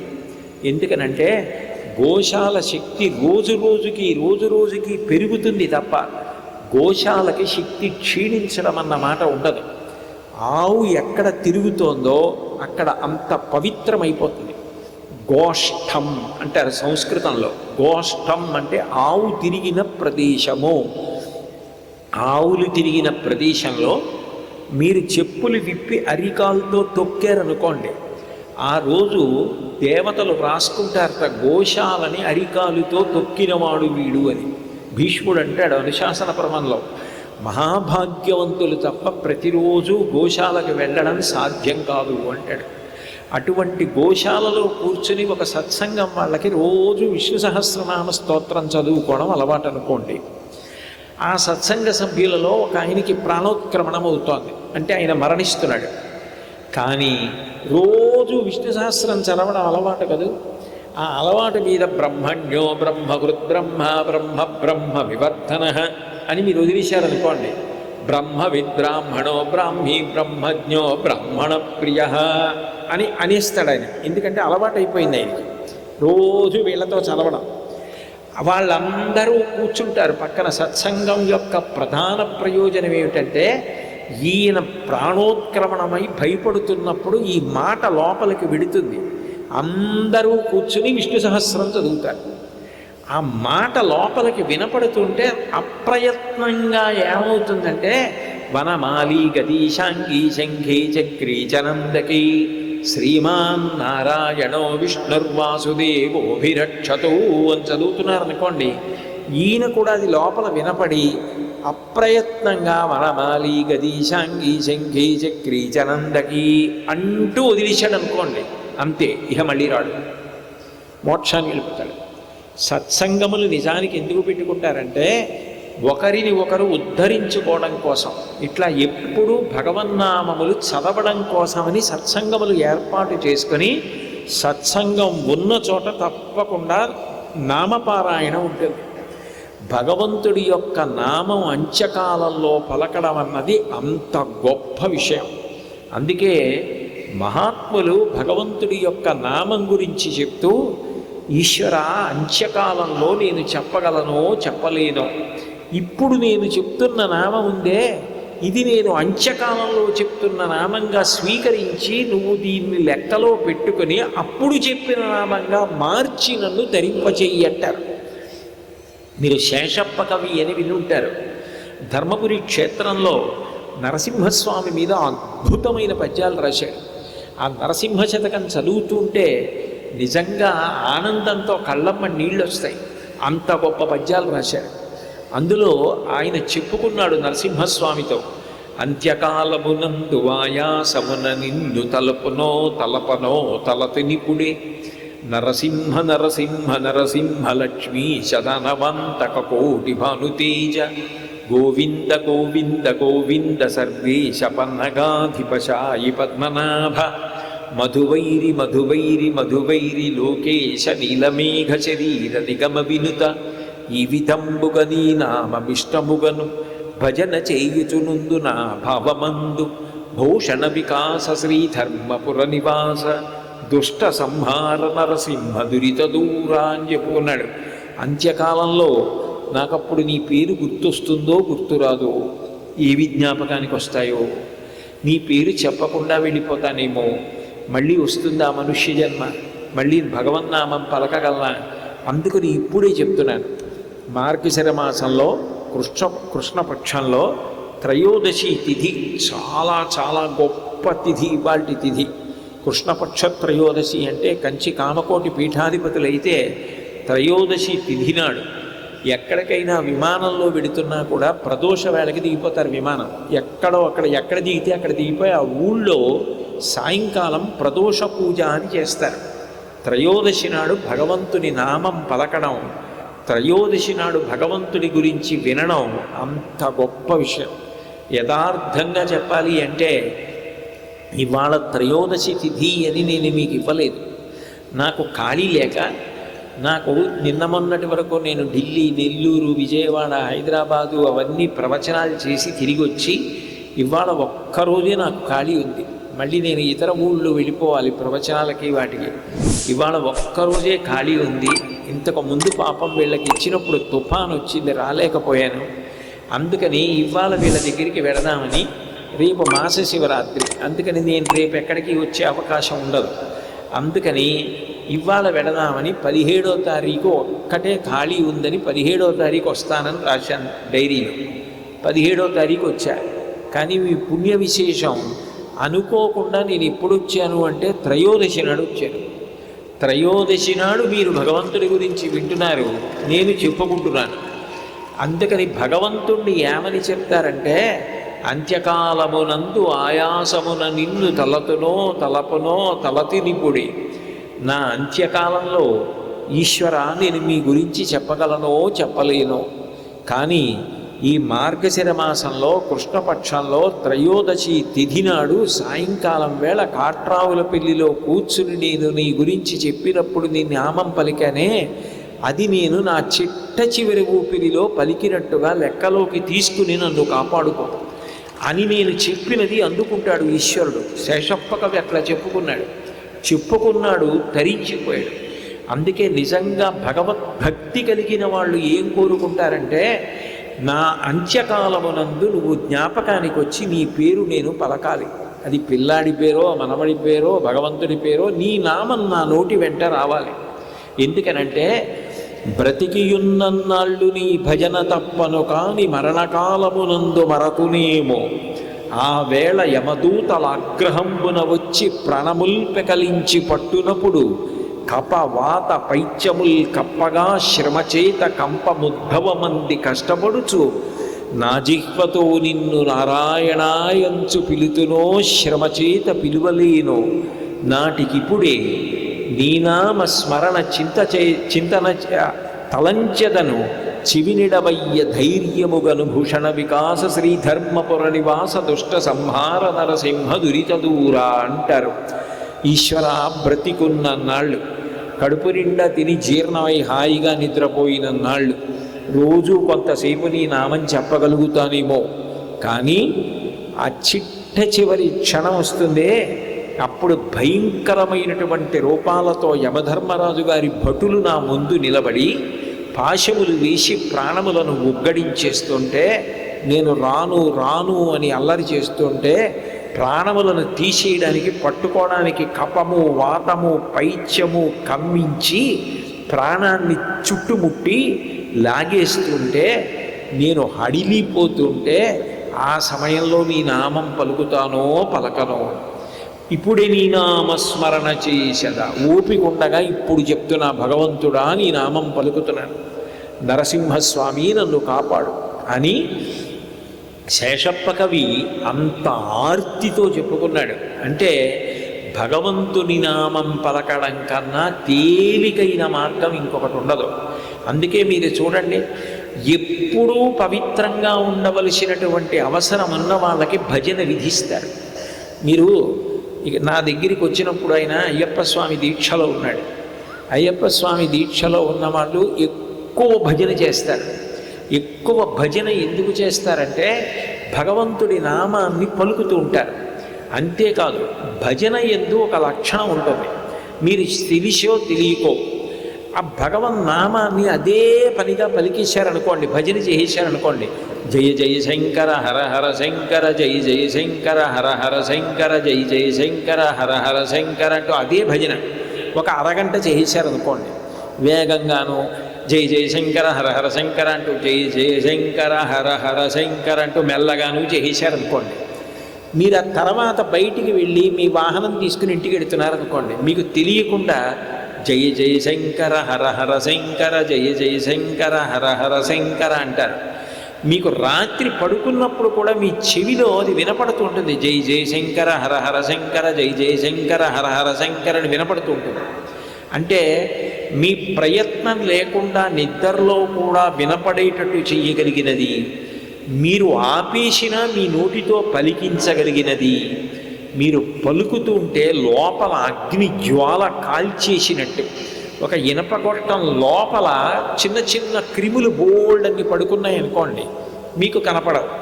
మీరు ఇనప గొట్టం పైన కర్ర పెట్టి కొట్టినా వాటికి ఏమీ అవదు, లోపలే ఆ గొట్టం నుంచి ఇటు దిగుతాయి, తిరుగుతూ ఉంటాయి. అదే మీరు ఆ గొట్టాన్ని పట్టుకెళ్ళి ఓ అగ్నిహోత్రంలో పారేశారనుకోండి, అగ్నిహోత్రం కాసేపటికి గొట్టాన్ని వేడెక్కిచ్చేస్తుంది. ఆ వేడికి ఆ గొట్టంలో ఉన్నటువంటి పురుగులు అటు ఇటు ఎటు తిరగలేక కాలిపోతాయి. గొట్టం అగ్నిలో పడిపోతే వేడిక్కిపోయినట్టు భగవంతుడి నామాన్ని పలకగా పలకగా పలకగా పాపములను కాల్చగలిగిన శక్తి ప్రబలి భగవన్నామం చేత వాటిని కాలుస్తుంది. అంత శక్తివంతం భజన. అందుకే అయ్యప్ప స్వామి దీక్షా తత్పరుల్ని ఎప్పుడూ వాళ్ళు పవిత్రంగా ఉండడానికి, ఎప్పుడూ భగవంతుడి యందు మనసు నిలబడడానికి భజన ప్రధానంగా విధిస్తారు. భజన చెయ్యండి, భజన చెయ్యండి, భజన చేయండి అంటారు. కారణం ఏమిటంటే ఎప్పుడూ అయ్యప్ప స్వామి నామం పలుకుతూ ఉండాలి. వేరొకరు కనపడ్డారనుకోండి, వాళ్ళ పేరు తెలిసున్నా వాళ్ళ పేరు పలకరు. అయ్యప్ప స్వామి, అయ్యప్ప స్వామి, స్వామి స్వామి స్వామి అంటారు. ఎందుకని? స్వామి అంటే దాని అర్థం ఏమిటంటే సర్వమునకు ఎవడు కారకుడు, ఈ సృష్టి స్థితి లయ చేసేవాడెవడో, ఈ సమస్తం ఎవడికి చెందుతుందో ఆయన స్వామి. స్వామి కలిపి పేరు చెప్పారనుకోండి, స్వామి అయ్యప్ప అన్నారనుకోండి, అయ్యప్పకి చెందుతుంది. మీరు ఏమీ చెప్పకుండా స్వామి అన్నారనుకోండి, అది సుబ్రహ్మణ్యేశ్వర స్వామి వారికి చెందుతుంది. ఒక్క స్వామి అంటే సుబ్రహ్మణ్యుడు, స్వామి అయ్యప్ప, వెంకటేశ్వర స్వామి అన్నారనుకోండి, అది ఆయనకి అన్వయం అవుతుంది, ఆ దైవస్వరూపానికి అన్వయం అవుతుంది. మీరు ఆ స్వామి స్వామి అన్నప్పుడు మీరు భగవన్నామాన్ని ఉచ్చరిస్తున్నట్టు, అంటే అందరిలో మీరు భగవంతుణ్ణి చూసి పిలుస్తున్నట్టు. అయ్యప్ప అయ్యప్ప అంటుంటే అందరిలో భగవంతుణ్ణి చూస్తున్నట్టు. జీవితంలో కొంతకాలం నియమంగా అలా పిలవడం అలవాటైపోయింది అనుకోండి, ఆ తర్వాత కూడా మీకేమవుతుందంటే లౌకిక జీవనంలో కొంతకాలం పాటు దీక్షా విరమణం చేసేసిన తర్వాత కూడా అట్లాగే పిలవడం, అట్లాగే చూడడం, అట్లా పలకడం అలవాటైపోతాయి. దీక్షా విరమణం చేసినప్పుడు ఆపేయవలసినవి దీక్షా నియమాలే తప్ప భగవన్నామం ఆపక్కర్లేదు. ఈ భజన కానీ భగవన్నామం కానీ కొనసాగించాలి. మనిషి జీవితంలో పెరగవలసినది ఏమిటి అంటే భగవన్నామం పలకడం. ఒక రోజు మొత్తం మీదే ఎంతసేపు పలుకుతున్నాం. అందుకే కొంతమంది ఏం చేస్తారంటే ఇలా మనం పలకగలమో పలకలేమో అని నియమం పెట్టుకుంటారు. పెట్టుకుని దీన్ని మరింత పెంచుకోవడానికి ఏం చేస్తారంటే రామనామం రాస్తారు. ఏదో 108 మాటలు శ్రీరామ రాశాడు అనుకోండి, శ్రీరామ రాసేటప్పుడు నేను కలం పట్టుకొని శ్రీ రామ అంటే చాలా సావధానంగా పలుకుతున్నాను. నా చెయ్యి కాయిక కైంకర్యం అంటే శరీరం భగవన్నామం పలకడంలో భగవంతుడి నామం రాస్తోంది కాబట్టి భగవంతుడికి శరీరంతో సేవ అవుతోంది. మనసు శ్రీ తర్వాత రా తర్వాత మా ఇలా రాయాలి అని మనసు గుర్తు చేస్తూ ఉంటుంది. అంటే మనసు కేంద్రీకృతం అయింది. కేంద్రీకృతమై మీకు పూజలో కూడా అంత కేంద్రీకృతం కాకపోవచ్చు. శ్రీరామ శ్రీరామ అని రాస్తున్నాను అనుకోండి, 108 మాటలు నేను రాస్తానని పెట్టుకుంటే కనీసం ఒక 10 నిమిషాలో 15 నిమిషాలో మీ శరీరము సేవ చేసింది, మీ మనసు సేవ చేసింది, మీరు భగవన్నామమును పలికారు. ఇవన్నీ చేసిన కారణం చేత ఇల్లు తుడిచేసుకోవడం ఎలా ఉంటుందో అలా శరీరం చేసినటువంటి దోషములు పోతాయి. అంతేకాదు భగవన్నామానికి ఒక గొప్ప శక్తి ఉంది. భగవన్నామమును మీరు ఎన్ని మాటలు అన్వయం చేశారో మీరు లోకానికి అంత మహోపకారం చేసిన వాళ్ళు అవుతారు. ఎందుకనంటే మీరు చూడండి, పూజ చేస్తే అష్టోత్తర శతనామావళి అంటారు. 108 నామాలు చెప్పి పూజ చేస్తారు తప్ప 76 నామాలు 24 నామాలు 371 అలా ఉండవు. అలా ఉండాలంటే దానికి ఏదో ప్రత్యేకత ఉంటేనే అలా తక్కువ ఉంటాయి. ఒక్క శారదా నవరాత్రుల్లో చేసే బాల పూజకి, సువాసిని పూజకి, ధాత్రి పూజ కార్తీక మాసంలో చేసే ధాత్రి పూజకి వాటికే నామాలు 108 కన్నా తక్కువ ఉంటాయి తప్ప దైవీ పూజలు చేసేటప్పుడు సాధారణంగా 108 నామాలు ఉంటాయి. 108 నామాలు ఎందుకుంటాయంటే 108 నామాలు మీరు పలికి పూజ చేశారనుకోండి, మీరు పలకక్కర్లేదు, 108 పూజ చేయక్కర్లేదు, మీరు 108 పలికారు అంతే. నేను ఉత్తినే కూర్చుని ఆ స్తోత్రం నాకు ధారణకు వచ్చేసింది అనుకోండి, శివో మహేశ్వర శంభో పినాకీ శశిశేఖర వామదేవో విరూపక్షకపర్దీ నీలలోహిత శంకర శూలపాణిత్య ఖట్వాంగీ విష్ణువల్లభ శిపి విష్ణోంబికానాథ శ్రీకంఠో భక్తవత్సల భవశర్వస్త్రిలోకే సస్యతి కంఠ శివాప్రియ ఉగ్ర కపాలీ కామారీ అంధకాసురసూదన అంటున్నాను అనుకోండి. 108 నామాలు స్తోత్రంగా చదువుతున్నాను. దీనికి ముందు ఓం చివర నమః పెట్టాను అనుకోండి, ఓం శివాయ నమః, ఓం భవాయ నమః, ఓం శర్వాయ నమః, ఓం శంకరాయ నమః.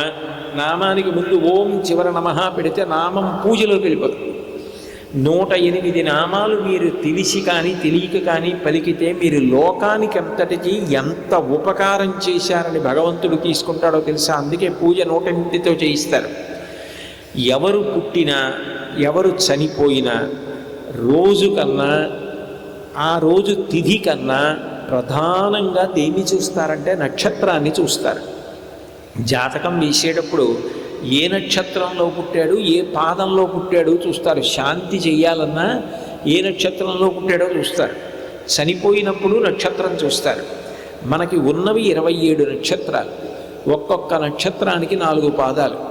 27 × 4 108. 108 పాదాలలో పుట్టినటువంటి ప్రాణులు తప్ప 109వ నక్షత్ర పాదం లేదు పుట్టడానికి. ఏ ప్రాణి పుట్టనివ్వండి, 27 నక్షత్రములకు ఉన్నటువంటి 4 పాదాల చప్పున 108 నక్షత్ర పాదాల్లోని సమస్త ప్రాణులు పుట్టాయి. అది ఎవరమనివ్వండి, స్త్రీ పురుష పండిత పామర కుల మత వర్ణ వర్గ ధనిక పేద పశు, 4 కాళ్ళు 2 కాళ్ళు 17 కాళ్ళు 100 కాళ్ళు 1000 కాళ్ళు కాళ్ళు లేనివి ఏవైనా అవనివ్వండి, 108 పాదములలో పుట్టిన సమస్త ప్రాణులు సంతోషంగా ఉండాలి. ఆకలేస్తే అన్నం దొరకాలి, దాహం వేస్తే నీళ్లు దొరకాలి. శాంతి శాంతి శాంతి. ఎవ్వరు ఉద్వేగపడవలసిన అవసరం కలగకూడదు, అర్ధాకలితో ఉండకూడదు. 108 పాదములలో పుట్టిన సమస్త ప్రాణులు ప్రశాంతంగా ఉండాలని అడగడానికి 108 మాటలు భగవంతుడి నామం పలుకుతారు. మీరు లోకానికి అంతటికీ చెయ్యగలిగిన మహోపకారం 108 నామాల స్తోత్రం పలకడం. దానికే మీరు ఓం నమః పెడితే పూజ అయిపోతుంది. నేను ప్రయాణం చేస్తున్నాను అనుకోండి, ఇప్పుడు నేను మళ్ళీ కారుకి ఇంటికి వెళ్ళిపోతున్నాను అనుకోండి, ఉదాహరణకి ఒక్కడే కూర్చున్నాను అనుకోండి, నాకేమీ తోచట్లేదు. అప్పుడు నేను చెప్పినటువంటి శివాస్తోత్ర శతనామ స్తోత్రం చదువుకుంటున్నాను అనుకోండి, అది నన్ను కాపాడుతుంది, లోకమునంతటినీ కూడా కాపాడడానికి కారణమవుతుంది. ఎందుకంటే 108 నామాలు చెప్తున్నాను కాబట్టి అందులో 27 నక్షత్రముల 4 పాదముల చొప్పున 108 పాదాలు ఉన్నాయి కాబట్టి లోకమంతా శాంతిగా ఉండడానికి అది కారణమవుతుంది. అందుకు గుళ్ళల్లో 108 నామాలతో కానీ సహస్రంతో కానీ చేయిస్తారు. సహస్రం అంటే అనంతం. ఇంక నేను పరవశమాగక 108 నామాల దగ్గర ఆగకుండా 1000 నామాలతో చెప్తున్నాను. నామానికి ఉన్న ఇంకొక గొప్పతనం ఏమిటంటే, మీకు తెలియకుండానే మీరు నామం చెప్పగా చెప్పగా చెప్పగా చెప్పగా మీకు కొంతకాలానికి ఆ నామం గురించి ఒక అనుమానం వస్తుంది. ఏమండి, ఈ నామానికి అర్థం ఏమిటి అని అడుగుతారు. ఈ నామానికి అర్థం ఏమిటి అంటే, నిజానికి భగవంతుడికి బాలసారి చేసి పేరు పెట్టారనుకోండి, నాకు మీకు ఉన్నట్టే ఒక్కటే పేరు ఉండాలి. మరి ఇన్ని పేర్లు ఎలా వచ్చాయి భగవంతుడికి? శివుడికి 1000 పేర్లు ఎక్కడి నుంచి వచ్చాయి? విష్ణువుకి 1000 పేర్లు ఎక్కడి నుంచి వచ్చాయి? అంటే అవన్నీ నిజానికి బాలసారి చేసినప్పుడు పెట్టిన పేర్లు కావు. భగవంతుడు తనంత తానుగా నిర్గుణుడు. ఒక్కొక్కసారి ఒక గుణాన్ని ప్రకటిస్తాడు. ఆ గుణాన్ని ప్రకటనం చేసి లోకరక్షణ చేస్తాడు. ఆ లోకరక్షణ చేసినప్పుడు ఆయనకు ఆ పేరు వస్తుంది. నిజానికి పిల్లలకి భక్తి దేని వలన ఏర్పడుతుంది అంటే, భగవంతుని యొక్క నామముల వెనక కథని మీరు చెప్తున్నారనుకోండి, అప్పుడు తెలుస్తుంది. ఉదాహరణకి నా మనవడు నా దగ్గరికి వచ్చి కూర్చుని, తాతగారు తిరుపతి వెళ్ళినా గోవిందా అంటారు. భోజనాలు ప్రారంభించండి అని చెప్పడానికి భోజన ప్రారంభకాలే గోవిందనామస్మరణ, గోవిందా గోవిందా అంటారు. భోజనం మధ్యలోకి వచ్చేసారి మిగిలిన వాళ్ళందరూ మీరు ఆలస్యం చేయకండి, మీరు కూడా తొందరగా తినండి, పక్క వాళ్ళతో కబుర్లు చెప్పుకుంటూ కూర్చుంటే వెనకపడిపోతారని చెప్పడానికి భోజన మధ్యకాలే భగవన్నామస్మరణ, గోవిందా గోవిందా అంటారు. అందరికీ భోజనం అయిపోయింది, అందరూ కలిసి లేవచ్చని చెప్పడానికి భోజన పరిసమాప్తకాలే భగవన్నామస్మరణ, గోవిందా గోవిందా అంటారు. చిన్న పిల్లవాడికి కొంచెం మాటలు వస్తున్నవాడిని గోవిందా గోవిందా అని జోత పెట్టిస్తారు. తల మీద అమ్మ 2 చేతులు పెట్టించి గోవిందా గోవిందా గోవిందా గోవిందా అనిపిస్తారు. ఓ పిల్లవాడు పరీక్ష తప్పాడు అనుకోండి, గోవింద కొట్టేశాడంటాడు. ఆఖరికి మనిషి వెళ్ళిపోయాడు అనుకోండి, పైకి ఎత్తేస్తూ గోవిందా గోవిందా అంటాడు. అంటే గోవిందనామం ఇక్కడ అక్కడ లేదు, అన్ని చోట్ల కనపడుతుంది. ఏమిటి తాతగారు ఈ గోవిందనామం ఏమిటి, అసలు ఆ గోవింద అంటే ఏమిటి దాని అర్థం అని అడిగాడు అనుకోండి నా మనవడు.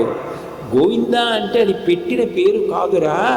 ఒకప్పుడు ఇంద్రుడికి కోపం వచ్చింది, నాకు చెయ్యవలసినటువంటి యజ్ఞం మానేసి గోవర్ధనగిరికి యజ్ఞం చేస్తారా? పెరుగుల్ నేతులు త్రావి క్రొవ్వి భువి నాభీరుల్ మదాభీరులై గిరి సంఘాట కఠోర పత్రతలన క్రీడా సమారంభ దుర్భరితం భోడిధరున్ పురంధరుననున్ పాటించి పూజింపక గిరికిన్ పూజలు చేసిపోయిరదిపో కృష్ణుడు ప్రేరేపగన్. ఆ కృష్ణుడు చెప్పాడని గోపాల బాలురందరూ కలిసి నాకు యజ్ఞం మానేసి గోవర్ధనగిరికి యజ్ఞం చేస్తారా అని ఆయన ఏం చేశాడంటే, సంవర్తక మేఘములని ప్రళయకాలంలో కురుస్తాయి, అటువంటి మేఘాలని పిలిచి ఆవులు, దూడలు, గోపబాలురు, గోపకాంతలు సద్యోమృత్యువు చందనాల్ కురియుడి శౌర్యం బవార్యంబుగన్. ఏనుగు తొండం ఎలా ఉంటుందో అటువంటి వర్షధారలు కురిపించండి. అటువంటి పిడుగులు, ఉరుములు, వడగళ్ళు పడాలి. ఎక్కడికక్కడ ఆవులు, దూడలు అన్నీ మరణించాలని విడిచిపెట్టాడు. వాళ్ళందరూ పరిగెత్తుకుంటూ కృష్ణుడి దగ్గరికి వెళ్ళారు. 7 సంవత్సరముల పిల్లవాడు వెళ్ళి ఈ ఉరుములు ఈ మెరుపులు ఈ యశనుల ఘోషములను ఈ జలధారల్ నియానమున్నిరుంగముకు యాళింపగదయ్య గుణరత్ననిధి. ఇంతకు ముందు ఎప్పుడు ఇట్లాంటి ఉరుములు, ఇటువంటి మెరుపులు, ఇటువంటి వర్షం, ఈ పిడుగులు మేము చూడలేదు. కృష్ణ కాపాడంగా. వెంటనే కృష్ణుడు, నేను మిమ్మల్ని ఎక్కడికో తీసుకెడతానని లేదు, బాలుండాడుచునాథపత్రమని సంభావించి పూగుత్తి కింగేరం దాల్చిన లీలలే నగవుతో కృష్ణుండు తానం మహాశైలంబున్ విపుల ఛత్రంబుగా పట్టి తద్భీలాభృత్యుత దుశ్శిలాచకిత గోపీ గోపంతికి. పిల్లవాడు ఆడుకుంటూ ఆడుకుంటూ అలా పరిగెడుతూ పువ్వుని ఇలా కోసేసి చేత్తో పట్టుకుని పరిగెత్తినంత హేళగా గోవర్ధనోద్ధరణం చేసి ఆ పర్వతాన్ని పెల్లగించి చిటికిన వేలు మీద ఎత్తి పట్టుకున్నాడు. 7 రాత్రులు 7 పగళ్ళు గోపకాంతలు, గోపబాలురు, గోపవృద్ధులు, ఆవులు, దూడలు అన్నీ చుట్టూ చేరే. కొంతమంది అన్నారు, ఏమండి పిల్లవాడు పట్టుకున్నాడు కొండ, వదిలేశాడు అనుకోండి, బాబాయ్ పట్టుకోలేకపోతున్నాను బరువుగా ఉందని పచ్చడైపోతాం. బయట నించుంటే వడగళ్ళు పడతాయి, వాన పడుతుంది, పడిశం పడుతుంది, దగ్గు వస్తుంది, జ్వరం వస్తుంది, కాలు చెయ్యి విరుగుతుంది, బతికుంటాం. కాబట్టి వెళ్ళకండి కొండ కింద కన్నా. అలా తనని నమ్మకుండా బయట ఉన్న వాళ్ళని బతిమాలుకున్నాడు కృష్ణుడు. బాలుండీతడు కొండదొడ్డది మహాభారంబు సైరింపగా చాలండోజని దీని కింద నిలువంచింతింపగా బోలది శైలాంబోనిది జంతు సంయుత ధరాచక్రంబు పైబడ్డ నాకేలల్లాడదు బంధులార నిరుడీ క్రిందన్ ప్రమోదంబునన్. నమ్మని వాళ్ళని బంధువులారా అని పిలిచాడు. నన్ను నమ్మండి, ఈ సమస్త బ్రహ్మాండము వచ్చి ఈ కొండ మీద పడిపోయినా కొండ కదలదు. రెండని నమ్మని వాళ్ళని బతిమాలుకొని కొండ కిందకి తెచ్చుకున్నాడు. 7 రాత్రులు 7 పగళ్ళు కురిపించాడు ఇంద్రుడు వాన. ఒక్కళ్ళు చిక్కు చెదరలేదు. మరి అన్నం నీళ్లు చూపుల చేత పోషించాడు. భగవంతుడు చేతులతో చెయ్యడు, ఏది చేసినా చూపులతో చేస్తాడు. కేళిలోల విలసదృగ్జాల సంభూత నానా కంజాత భవాండ కుంభకు మహానందంగన డింబకున్నంటారు పోతన గారు భాగవత ప్రారంభంలో. చూపుల చేత చేస్తాడు భగవంతుడు. తన చూపుల చేత అమృతాన్ని కురిపించి 7 రాత్రులు 7 పగళ్ళు ఇంతమందిని బ్రతికించి సంతోషంగా ఉండేటట్టు చేశాడు. మనం బ్రతకడానికి ఏముంటుంది? 7 రాత్రులు 7 పగళ్ళే ఉంటాయి. 80 ఏళ్ళు బ్రతకండి, 90 ఏళ్ళు బ్రతకండి, 100 ఏళ్ళు బ్రతకండి. నిజానికి మనిషి బ్రతికేది 7 రోజులే. మనిషి చనిపోవాలన్నా 7 రోజుల్లో ఒక రోజే. 80 బతికినా 90 బతికినా బతికేది మాత్రం ఆదివారం, సోమవారం, మంగళవారం, బుధవారం, గురువారం, శుక్రవారం, శనివారం, మళ్ళీ ఆదివారం వస్తుంది. ఆ 7 రోజులే తప్ప 8వ రోజు ఉండదు. చనిపోవడానికి కూడా అంతే, 7 రోజుల్లోనే ఒక రోజు విడిపోవాలి. అట్లాంటిది ఆయన 7 రాత్రులు 7 పగళ్ళు కొండ ఎత్తి పట్టుకున్నాడన్న మాటకు అర్థం ఏమిటంటే, నువ్వు బ్రతికున్నంత కాలం నిన్ను నేను కాపాడతానని ప్రతిజ్ఞ చేసి కొండ ఎత్తి పట్టుకున్నాడు. అంత గొప్పదిరా. ఆవుల్ని దూడల్ని కూడా కొండ ఎత్తి పట్టి కాపాడాడు. కాబట్టి అదే ఇంద్రుడు బుద్ధి తెచ్చుకొని కామధేనువు పాలతోటి ఆకాశగంగా జలాలతోటి అభిషేకం చేసి గోవిందా అని పిలిచాడు కృష్ణుణ్ణి. అందుకని గోవిందా అని ఎవరైనా పిలిస్తే నేనే బ్రతిమాలి అందరినీ కొండ కిందకి తెచ్చుకొని రక్షించిన నామం. ఇంత గొప్ప నామం, నేను 7 రోజులు కష్టపడి సంపాదించుకున్న నామం ఈ నామం. కాబట్టి ఎవరో గోవిందా అంటున్నారని ఉలిక్కి పడతాట. అంత గొప్ప నామం రా ఇది, అందుకని మనం గోవిందా అనాలి అని తాతగారు మనవడికి చెప్పాడు అనుకోండి.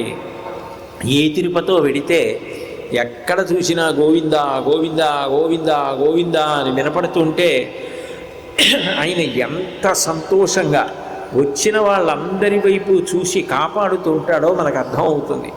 అంటే భగవంతుని యొక్క నామం ఏం చేస్తుంది అంటే సర్వకాలముల యందు మనని కాపాడుతుంది. ఒకసారి నామం చెప్పడం మొదలు పెడితే క్రమక్రమంగా ఏదో ఒక రోజున, ఏమంటే ఈ నామానికి అర్థం ఏమిటి, అసలు శివ అంటే ఏమిటి, విష్ణు అంటే ఏమిటి, ఆ నామాలకు అర్థం అని లలితా సహస్రనామ స్తోత్రంలో ఉన్న నామాలకన్నిటికీ అర్థం విన్నాడు అనుకోండి, భగవత్ తత్వం అంతా తెలిసిపోతుంది. అంతేకాదు, మీకు తెలియకుండా మిమ్మల్ని ధ్యానస్థితికి తీసుకెళ్ళి మీ మనసు కదలకుండా నిలబడిపోయేటట్టు చెయ్యగలిగినటువంటి శక్తి భగవన్నామానికి ఉంటుంది. నేను మీకు ఒక ఉదాహరణ చెప్పాలంటే లలితా సహస్రనామ స్తోత్రం ఉంది. శ్రీమాత శ్రీ మహారాజ్ఞి శ్రీమత్సింహాసనేశ్వరి చిదగ్నిగుండ సంభూత దేవకార్య సముద్యత. అమ్మవారు దేవకార్యం కోసం ఆ చిదగ్నికుండంలోంచి పుట్టి పైకొస్తుంది.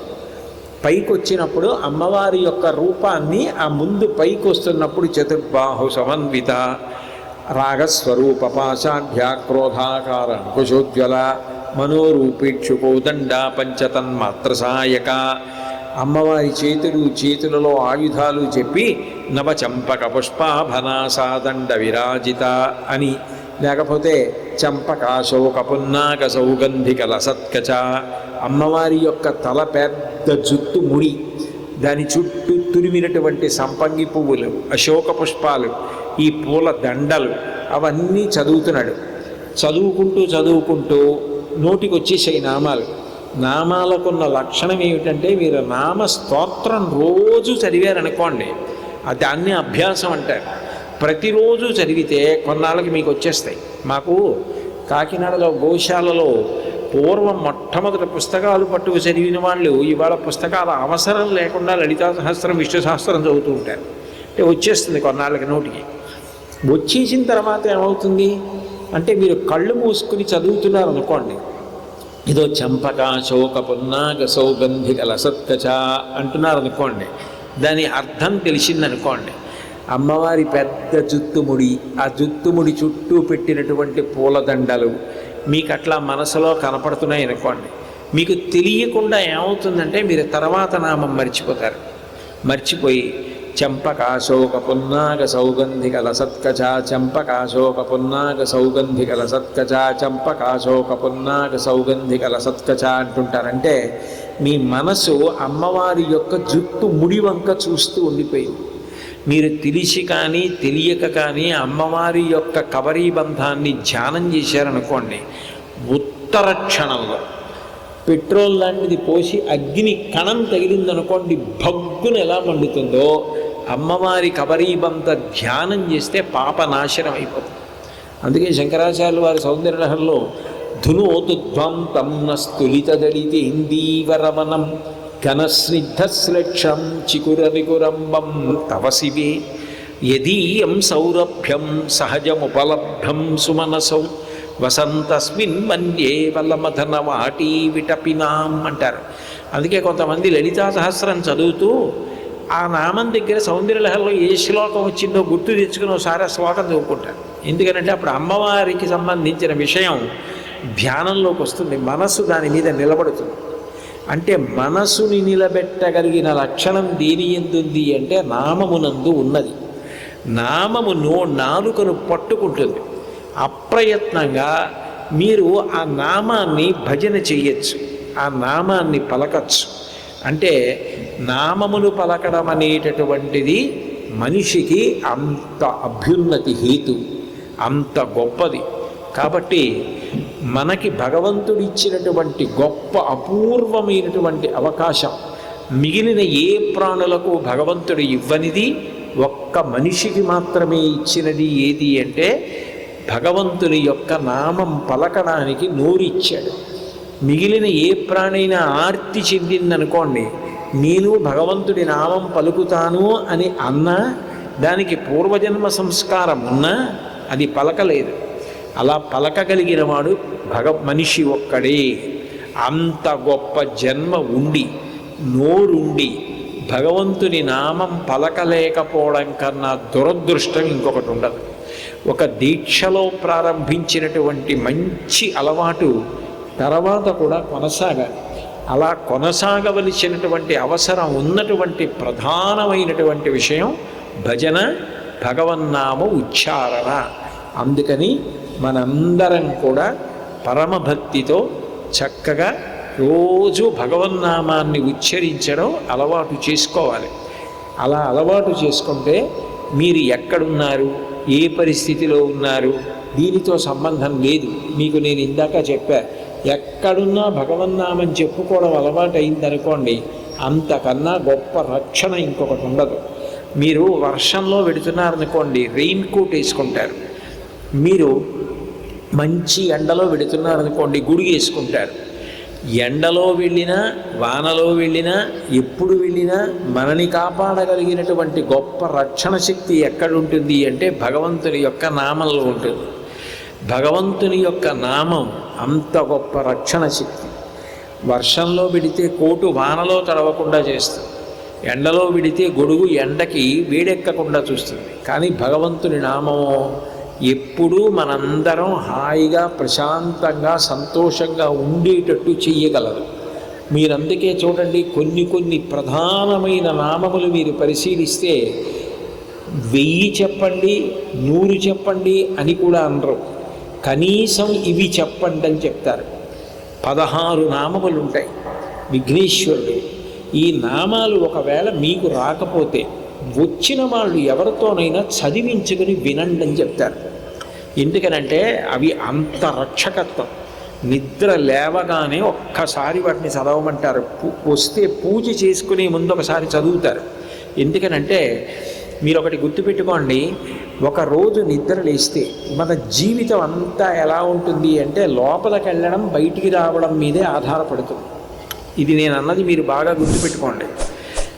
ఊపిరి లోపలికి వెళ్ళి బయటికి వస్తోందనుకోండి, ఉన్నామని గుర్తు. అన్నం తినాలి, మిగిలిపోయిన శేషం పిప్పి బయటికి వెళ్ళిపోవాలి. ఊపిరి లోపలికి వెళ్ళాలి, బయటికి వెళ్ళాలి. నీళ్లు లోపలికి పుచ్చుకోవాలి, మిగిలిపోయిన నీళ్లు బయటికి వెళ్ళిపోవాలి. వేడి, బయట చల్లగా ఉంటే ఇక్కడ వేడి పెరగాలి, బయట వేడి ఉంటే ఈ వేడి ఎక్కిపోకుండా తగ్గాలి. ఇవన్నీ నడుస్తూ ఉండాలి. ఇవన్నీ నడిచేటట్టుగా చెయ్యగలిగినటువంటి శక్తి ఏదైతే ఉందో దాన్ని భగవత్తత్వం అంటారు. ఈ లోపలికి వెళ్ళడం బయటికి రావడం. నేను నిద్ర లేచాననుకోండి, పడుకున్న గదిలోంచి ఇంకో గదిలోకి వెడతానంటే గడప దాటాను. నేను ఇప్పుడు ఇంట్లోంచి బయలుదేరి ఇక్కడికి వచ్చాను, కాట్రావులపల్లి ఈ ఊరు వచ్చానంటే ఆ ఊరు వదిలిపెట్టి ఈ ఊరు వచ్చాను. ఇంటి దగ్గర నా భార్య నేను క్షేమంగా ఇంటికి రావాలని పలహారం చేసి ఎదురు చూస్తూ ఉంటుంది. గడప దాటి మళ్ళీ నేను లోపలికి వెళ్ళిపోయాను అనుకోండి, అమ్మయ్య ఆయన వచ్చేసారని సంతోషపడిపోతాను. దాటడం, లోపలికి వెళ్ళడం బయటికి రావడం, లోపలికి వెళ్ళడం బయటికి రావడం మీదే ఒక రోజు జీవితం అంతా గడుస్తూ ఉంటుంది. రాత్రి నిద్రపోయిన ఊపిరి మాత్రం లోపలికి వెళ్ళి బయటికి వస్తూ ఉండాలి.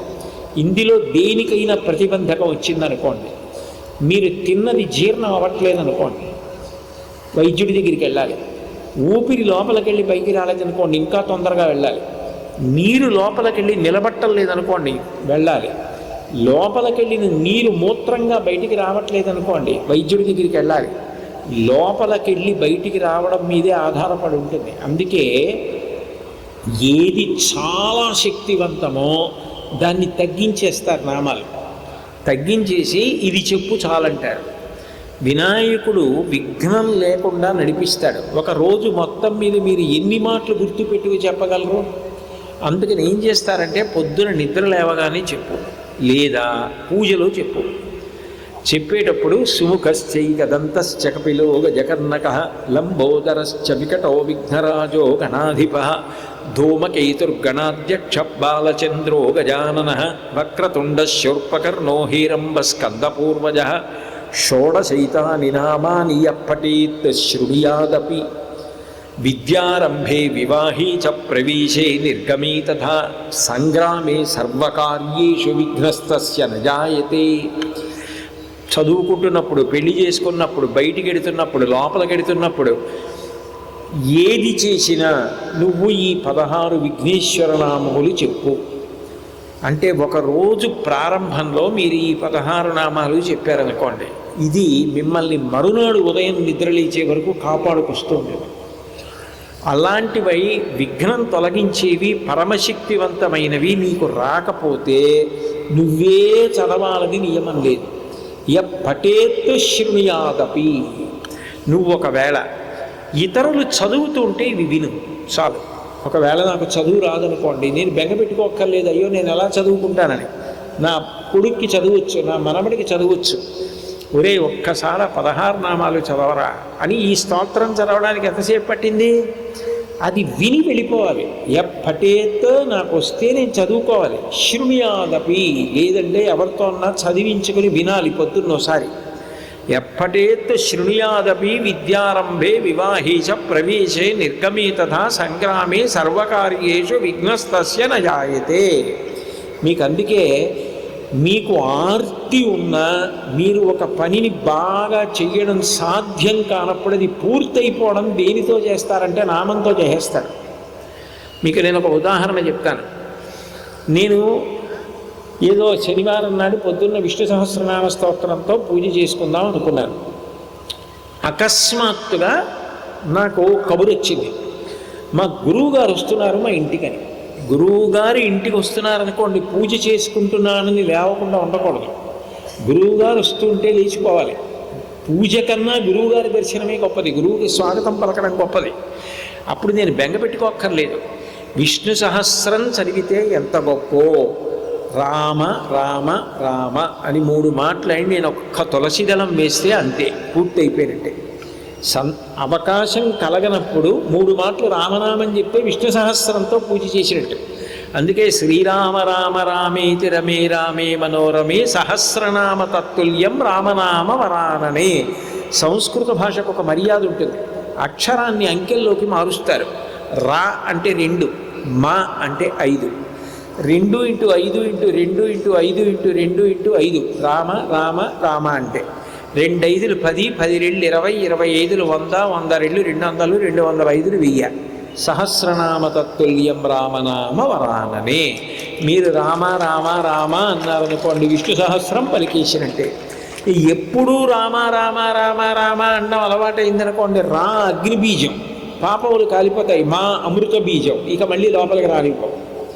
రామ రామ రామ అనడం అలవాటైతే అంత గొప్ప విషయం. నాగమారుతి శర్మ గారని జడ్జి చేశారు, కాకినాడ పట్టణంలో కూడా జడ్జిగా చేశారు.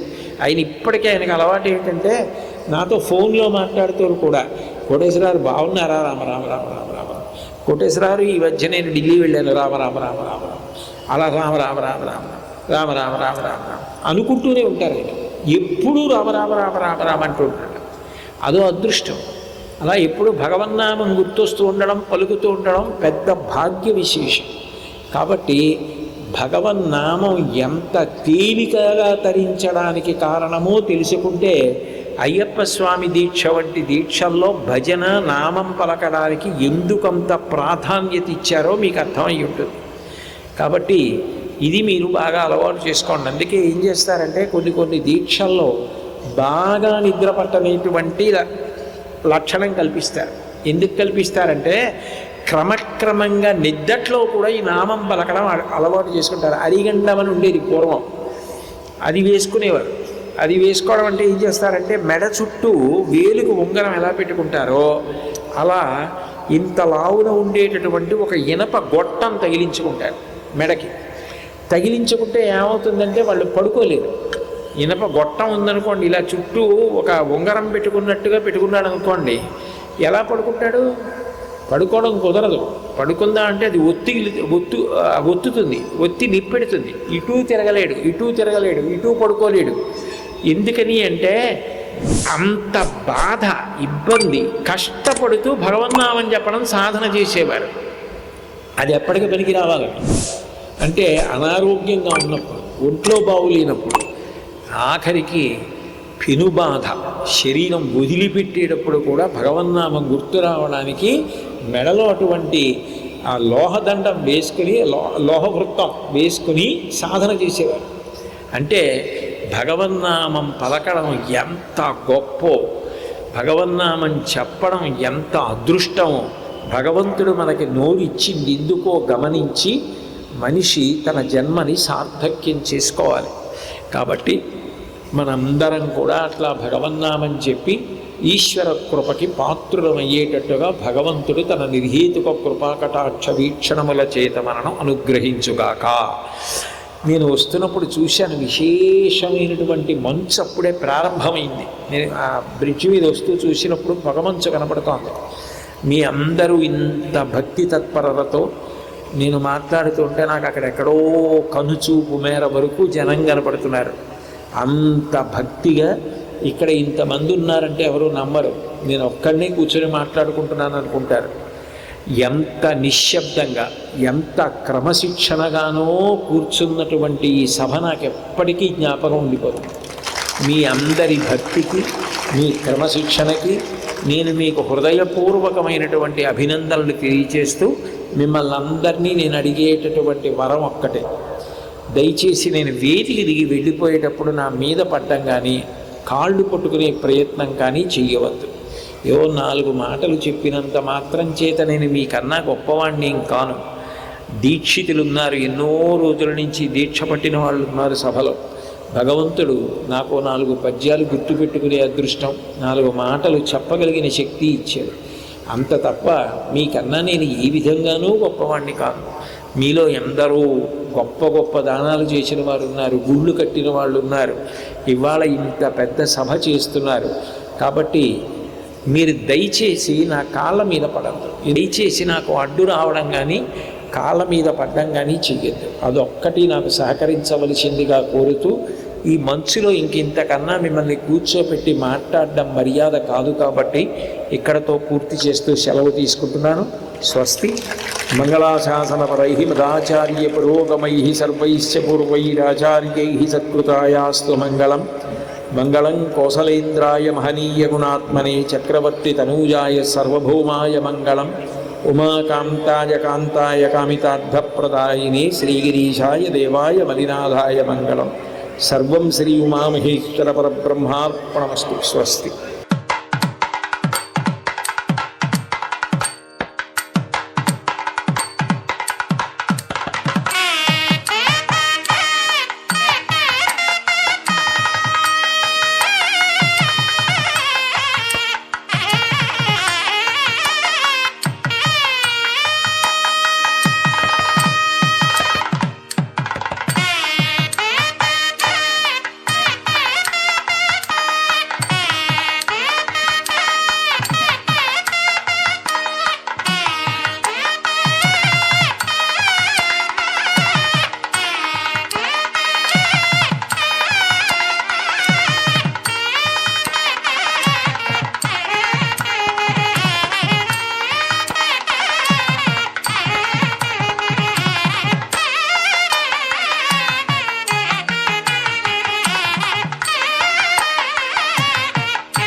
सोमो वा एतस्य राज्यमादत्ते यो राजा संराज्यो वा सोमेन यजते देवसुभामेतानि हविगुंषि भवन्ति एतावन्तो वै देवानागुं सभाः तेनं पुनः सुवन्ते राज्याय देवसूराजा भवति।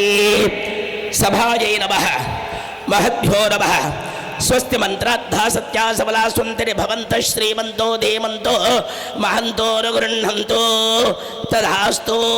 वेदोक्तं शरशरदत्तवारमखिल सौभाग्यारोग्यपरितमायुर्भूयादिते भवन्तः श्रीमन्तो धीमन्तो भवन्तो महन्तो न गृह्णन्तो तदास्तु। माता पिता विधाता स्वरूपा पौरोहित सन्निहित आदर्शवन्त सद्गुण योग्यता सर्वसभ्यनेत प्रदाता सकल कार्य विजेता सत्कार्य सेवा समर्थवंत प्रेमानुराग बंधिता मधुरानुभव संगीत महोन्नत मानवता आर्द्रता दृक्पदा परिपूर्णता निबद्धता గురు విశ్వాస పూజ్యత, కృతజ్ఞత, అంతర్గత బహిర్గత, ధర్మ నీతి నిరత తత్పరత, వినమ్రత, బిరుదాంకిత, వాచక సుస్పష్టత, ప్రాధాన్యత, జీవిత చరితార్థ, జన్మ సార్థక, పరమార్థ భరిత, అద్భుత, ధన్యత, మాన్యత, పునీత, సునీత, సకల వినుత, పవిత్రత, ప్రశాంతత, జీవితాంత పులకింత, సంతోషకరణార్థం, చిత్తశుద్ధి, శ్రమజీవన, పారితోషిక, సంపాదిత, సుఖసౌఖ్య, సౌభాగ్య, భోగభాగ్య, అపార సిరి సంపద, అత్యున్నత కీర్తి ప్రతిష్ట, శిఖరాగ్ర, ఉన్నత ఉచ్చస్థాన, ఉత్తరోత్తరాభివృద్ధి ద్వారా అఖిల భారత అయ్యప్ప సేవా సంఘ సర్వసభ్య సపరివార సమేతాల కాట్రావులపల్లి గ్రామ పరిసర ప్రాంతీయ పర్యావరణ నవనందనవన ఉద్యానవన ముగ్ధమోహన సస్య శ్యామల సుందర శోభిత శ్రీకర శుభకర ప్రాభవ వైభవ నిత్య కళ్యాణ లలిత కళాతోరణ బాలాలంకుదాదిభి సర్వజనావళి సకల కళారూపిణి సంగీతవాణి వీణాపాణి విద్యావాణి పుస్తకధారిణి హంసవాహిని శ్వేతాంబరధారిణి సర్వలోక పావని భక్తజన సంరక్షిణి కామితార్థ ప్రదాయిని జగద్ధాత్రి భగవతి భారతి గాయత్రీ దేవత అనుగ్రహ సిద్ధి ద్వారా మాతృబల పితృబల గురుబల దైవబల గ్రహబల విద్యాబల ధనబల స్థానబల ప్రజాబల బుద్ధిబల జాతక బల పుణ్యబల కాట్రావులపల్లి గ్రామ ప్రజానిక సంకల్ప బల సిద్ధిరస్థితి భవంతో మహంతో గృహంతో తథాస్తు.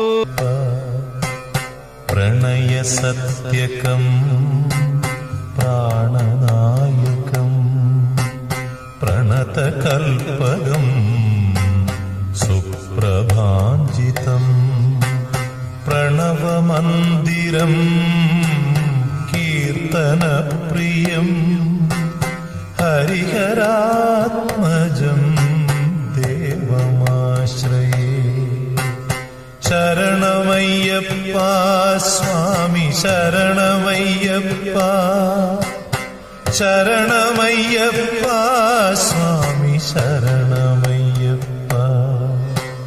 తురగవాహనం సుందరాననం వరగదాయుధం వేదవర్ణితం గురుకృపాకరం కీర్తనప్రియం హరిహరాత్మజం దేవమాశ్రయే. శరణమయ్యప్ప స్వామి శరణమయ్యప్ప, శరణమయ్యప్ప స్వామి శరణమయ్యప్ప. ప్రభువనార్చితం దేవతాత్మకం త్రినయనం ప్రభుం దివ్యదేశికం త్రిదశ పూజితం చింతితప్రదం హరిహరాత్మజం దేవమాశ్రయే. శరణమయ్యప్ప స్వామి శరణమయ్యప్ప, శరణమయ్యప్ప స్వామి శరణమయ్యప్ప.